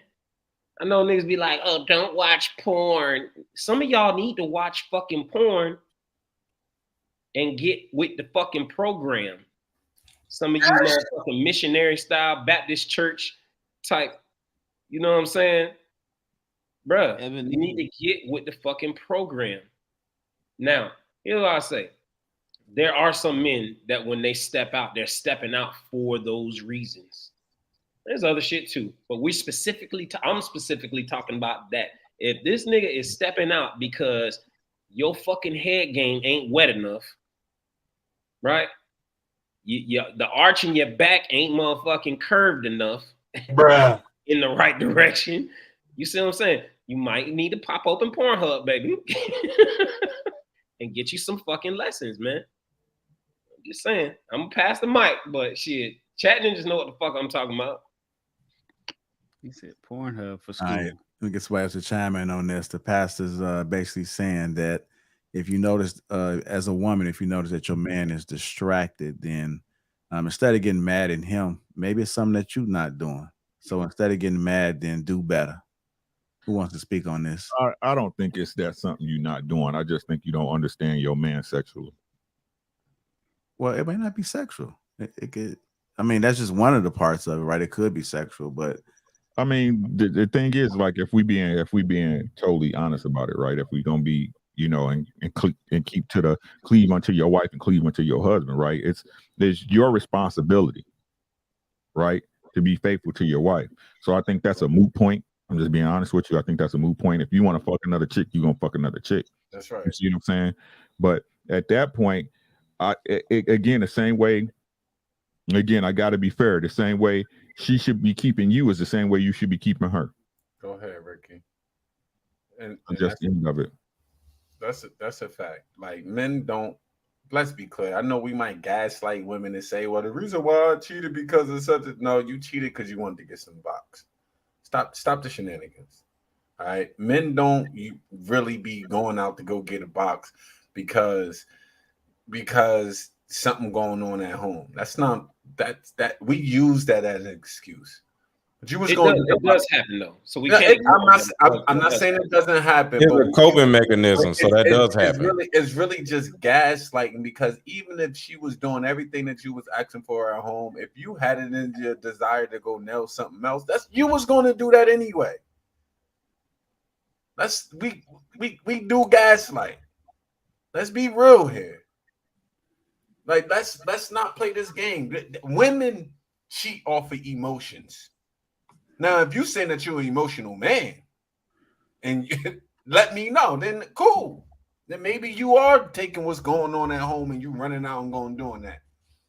Then now, Tim, should she be who the emotional one in a relationship? I mean, if you want, cheating is a coping mechanism, bro. Okay, man, the hell up. Goddamn man. How you expecting her? You want her to be a woman, but you can't be a goddamn man. Man up. Let's be clear here, man. But at the end of the day, like, bro was wilding. that's just to make it all clear. Bro was wilding. He was out here. He's wilding. You know what I mean? At the end of the day. Hey, Rashawn, these black churches, boy, I tell you. I don't have nothing to share. I don't have a stake in this, man. I don't want no problems, really. That wasn't me. That was Ricky. Oh, hell yeah. They'll give a pastor and a police officer a job without even looking at the application. That's a fact, and that's the thing. I feel bad because on this past pod, we put up a clip of pastor talking about that my congregation is broke, busted, and disgusted because y'all ain't put up the money to buy me this Bovado watch that I've been wanting. I've been asking for that watch since last Christmas. This goddamn August, I still ain't got it. This type of shit that's being talked about in the pulpit. But again, I'm the type of person, and I feel like the dopest type of people is people who can learn something from a motherfucker that I may hate, I may not like, or whatever, but it's certain things that I may be able to pull from them and I can apply to my real life, right? So in terms of what he's saying, in terms of like women, right? I tell women all the time, like, you can learn a lot from hoes. And women get mad at me when I say that. They be like, well, what? Hell no, I ain't on it. These hoes. Sure, but these hoes have a skill set that is able to get a man's attention. That's able to, you know what I'm saying? And whatever the case may be. So if you're smart, you should be able to tap in with this woman and learn some technique, learn some skill that you can apply to your real life. So now you become the total package. So I feel like if you cutting motherfuckers off because you may not align 100% with what their ideology is, you robbing yourself of, being the woman that you possibly could be. There's a lot to learn from these. And y'all need to tap in with them and get and get familiar and get skilled and get educated in what it is that they thrive in, because men value that. And this is the thing. I don't think women understand how important. I don't think women tell you that they don't understand how important sex is to us. Huh. Right? Like, women see sex as just some shit that's just whatever. That's something I can get around to. As long as I got the other intangibles, whatever the case may be, I'll just get around to that. And that's where y'all fuck up, because these hoes that y'all can't stand, they prioritize sex. They skilled at it. They attack it with a different type of vigor, a different type of energy, a different type of effort. And men value that. So it will behoove you to take something from them and apply that to your marriage. And if you don't, then your nigga gonna constantly keep on stepping out and going to engage with them hoes and coming back home to you, and you're gonna be constantly heartbroken. So in that aspect, what he's saying, I cannot identify with. Now, the rest of it was some bullshit. It was funny. It was entertaining. But that piece, I can take from that. You know what I'm saying? And women need to, too. Hey, so just listen to what Trill just said. Hold on 1 second, Ali, because I'm with Trill. I just want to say something attached to what Trill just said, right? Okay. Listen to what Trill just said. Reaching out to some of these women or hoes and learning from them. Some of y'all ain't gonna go and knock on this girl door and be like, can you teach me this shit? That's another reason why I said, open up your fucking Pornhub, because those are the exact same fucking women.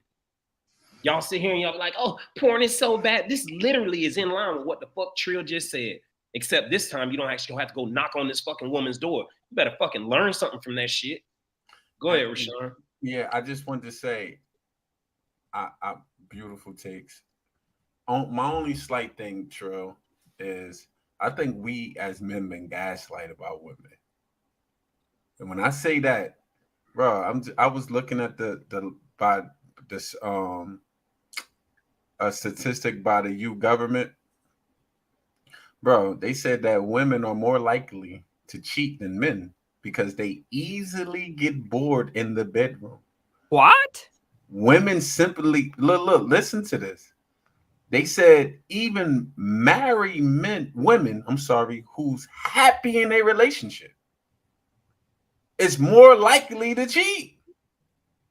I think that our ego and the way how we operate as men, we've been gaslighted for women to make us believe that we want sex more than they do. They actually want it just as much or more than we do. But we've been, according to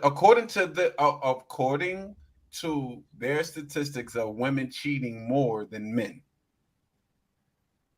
That's just something to look at. I'm not making this absolute. It's just something that's just new that came into my Trill. Before you go, right? And I think, and shout out to Ali and shout out to All Points Made, right? But Trill, I know what you about to say, right? I know what you about to say. You my guy, but I'm gonna put it into what I heard you say because I learned from everybody, right?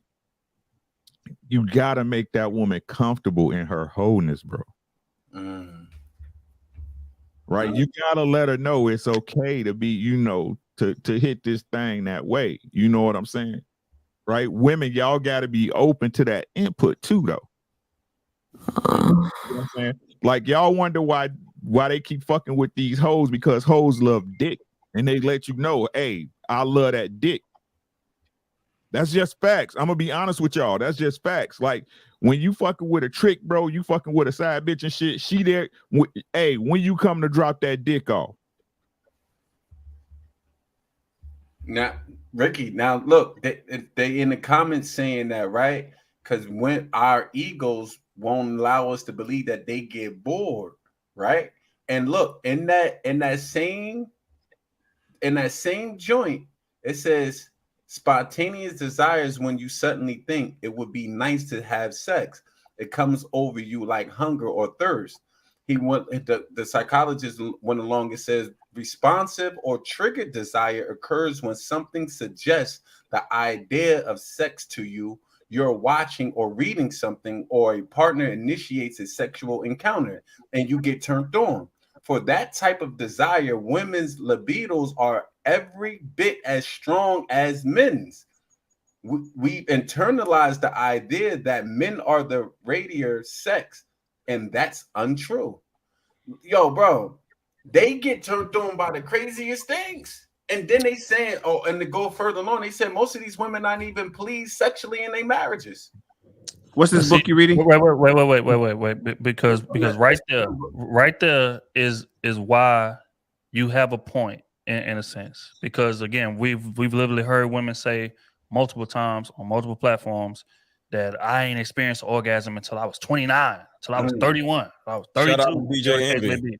So a lot of women do say that, you know what I'm saying? But at the same time, in terms of the like being, I don't know, I guess like turned on or being put in that mood, you can't sit here. I don't care what the research say. You cannot sit here and tell me that a woman is more frequently put in that mood by just the most random shit than men are. That's not true. A man could be sitting in a fucking cubicle working on accounting and think of some shit, and all of a sudden we on rock, ready to go. You know what I'm saying? And if you done been around a lot of women will be like, well, damn, man, how did you get up that fast? Like, what is you on? Baby, this is how I'm feeling. What's up? Is you ready? You know what I'm saying? It's that type of shit. Men be at the most random times in the world. Most women, I feel like, have to be put in that mood. It's not a situation where they just wake up and I'm just, hey, I'm rolling over, ready to go. It ain't that. A lot of women, again, we get to talking about the whole foreplay shit. Foreplay starts in the morning when you wake up and you get her clothes out for her, and she go to work and you send flowers to the job, and she gets off, you pick her up, you rub her back, you take her out to the restaurant, and foreplay's all the way down. Men don't need that. We don't need that. We roll over ready to go. We ain't even had to say a word to her, and we ready morning to go. Wood. You know no what I'm equivalent for women for morning wood. Right. You know what I'm saying? So at the end of the day, I understand that notion that people try to push, and I constantly disagree with that. Women do not have as high a sex drive as a man on average. I don't care what they say. And I'm gonna say Boy, this. I spoke in ad nauseum about this on goddamn Lapeef Sunday. Go ahead, Ricky. My bad. No, you're all right, bro. I'm gonna say this to the ladies that's saying, yeah, y'all children. Yes, y'all childish. Because you know what? When I hit that spot, you gonna call me daddy. I'm sick of y'all. When I hit that spot, you gonna call me daddy. And she gonna sit her ass down. I say it again, like I said last week, fellas. How many women then called you daddy when you hit that spot? Yeah, daddy. Daddy. Yeah, daddy. Y'all be killing y'all own argument. Cause they liars, bro. That's a tape. So yeah, I mean, at the end of the day, bro, I think just again, because we real big on being solution based in terms of women that's in relationships. Stop, putting sex so low on the totem pole. Like, sex should be way higher than it is. And if you're not the type of person to like be in that mood or whatever the case may be, or it takes a lot to get you there or whatever, like, then you need to like tap into those things a bit earlier. You need to communicate with your man in terms of what it's gonna take for you to get there. Right? Because if he's just going about and he's in that mood and you constantly not, eventually he's gonna turn to a woman that's in that mood the same way as he is. Because again, if we're gonna be all the way honest here, all sex drives are not created equal. We didn't all ran into a woman that's on it just as much, if not more, than we are. Right. And these are a lot of times the hoes that we ridicule, the hoes that we down talk. Oh, wow, hell no, I don't want no parts of da da da da. But on the low, when he going through the night, he at the club, it ain't shit fell through, he gonna hit that hoe because he knows she on go. It could be 3:45 in the morning. He texts her, hey, I'm on my way. She gonna wake up and she gonna snap in the girl. She gonna send that gate code. Folks gonna come on through there, park the whip, come through there and do his thing. Ain't no conversation necessary. Ain't no breakfast in the morning foreplay necessary. Ain't no dinner date foreplay necessary. He can literally walk through the door and she's dripping fucking wet. Those women do exist, right? So again, if you're not that woman, it will behoove you to tell your man what's gonna get you to that point. So that way y'all can always be on the same page. But if you don't, and you just constantly criticize these hoes, oh man, men just want these hoes, da da da da, your man gonna constantly be smashing a hoe while he with you. That's just facts of life. Hey, let me address something real quick from something else I seen in the chat. Somebody was like, "Oh, you guys are sick. I'm done. You guys are sick." Well, then, darling, listen. You got a panel full of men, some married, some that have been married, some in relationships, some have a lot of experience in this fucking world right here, and you're gonna say that we're sick. Sorry, you said we're sick. I think what's her name? Black Lyric. I don't know if she in that still, but whatever. Like, this is part of the problem. We giving you fucking game.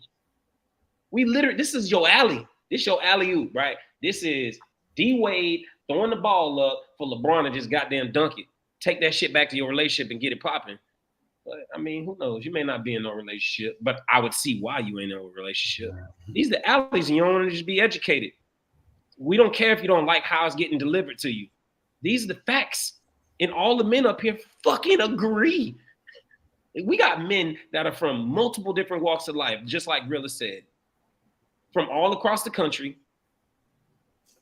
And they're telling you right here on this fucking panel right now, 9 men, telling you exactly what it is. This is sad, bro. Like in our community, that this is some of the shit that we have to deal with. We giving you the fucking answers, dog. Yeah. Shout out to the manless women. All right. We're gonna have King Rio close us out, and then we're gonna get to the all the single ladies, put your hands up. Go ahead, Rio. For real. Like, I'm gonna just add the fact that we're always going to be attracted to sexy women, period. Single, married, whatever. The advantage that our women should have is that we are attracted to them and we love them, right? And so they need to keep both of those things in order, and we need to remain disciplined, right? With that being said, there's no excuse as to why man or woman should not prioritize self-care. I don't care how long you've been married, how comfortable you've gotten. You should prioritize that for yourself and for the person that you're with, right? All you literally have to do is take care of you. And not only will you feel better about self, but that person will, or at least should, remain attracted to you. Right? So it doesn't matter how many attracted. We can get turned on by anything. Look, the wrong ass could slide past us in the aisle at church, and we'll get hard right there at the church during service and got to talk ourselves down. Here's the thing. If we are attracted to you and we love you, good men are going to remain loyal and we'll have discipline.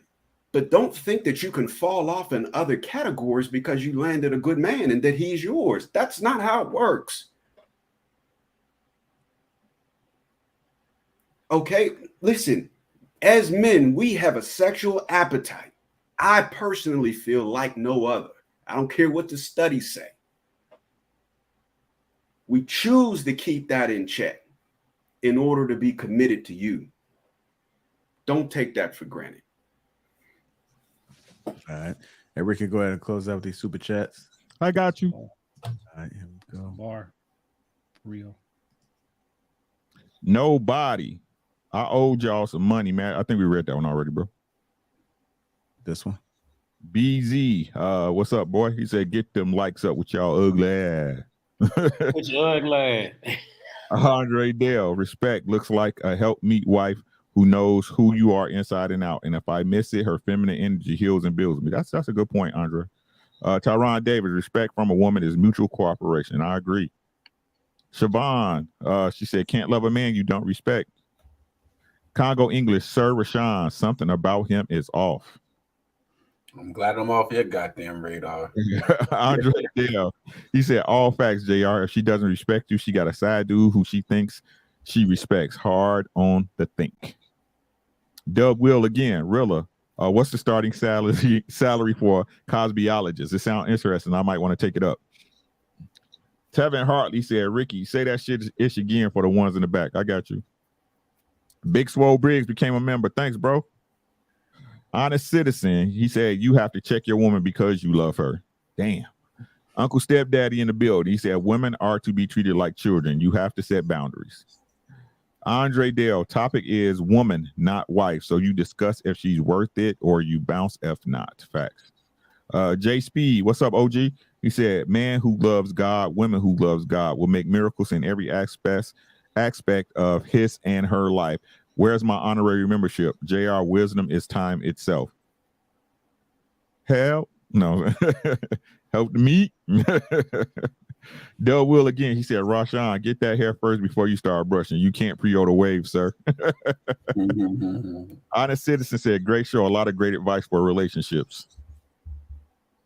Andrew Edwards said, like ratio is over 85%. Good show, fellas. Island Gal Q again, being a bottom is great. Try it, man. She is such a troll. Dr. Hound, the woman must come, no assembly required, batteries included. Insane One, he said, Patrice O'Neal, show her the options. I'll walk out. Honest Citizen, feminism removed all accountability equals a spoiled child. I agree. Demir, he said, great topic. Much love to the brothers here sharing their perspectives. Thank you, bro. Big Swole, Ricky for president. Miss Parker, FY, it's 2 mods with the same last name. Snitching.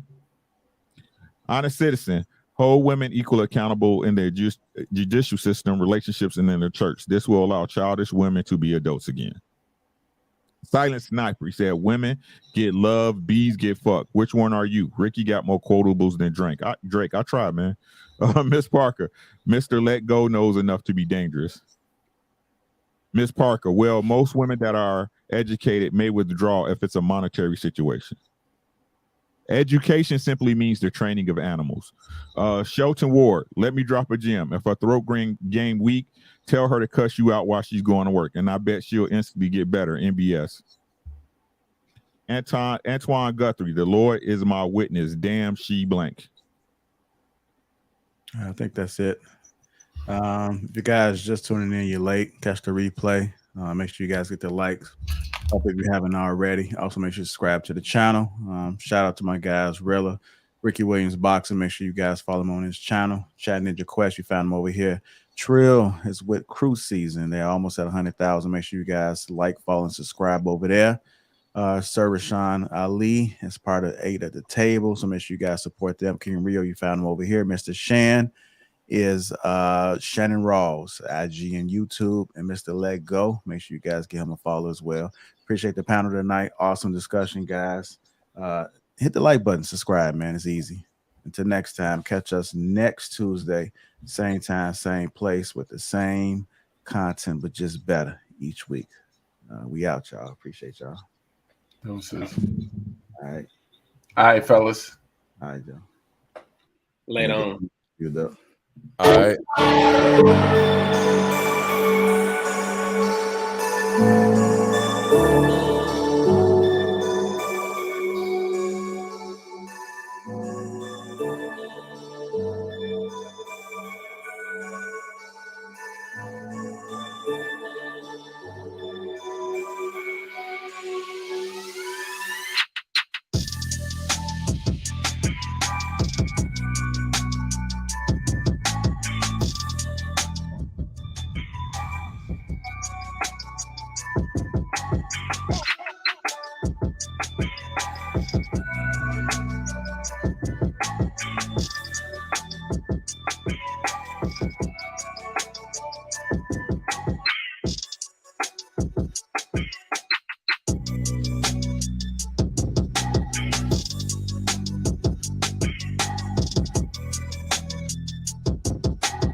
It's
the last track.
It's the last track.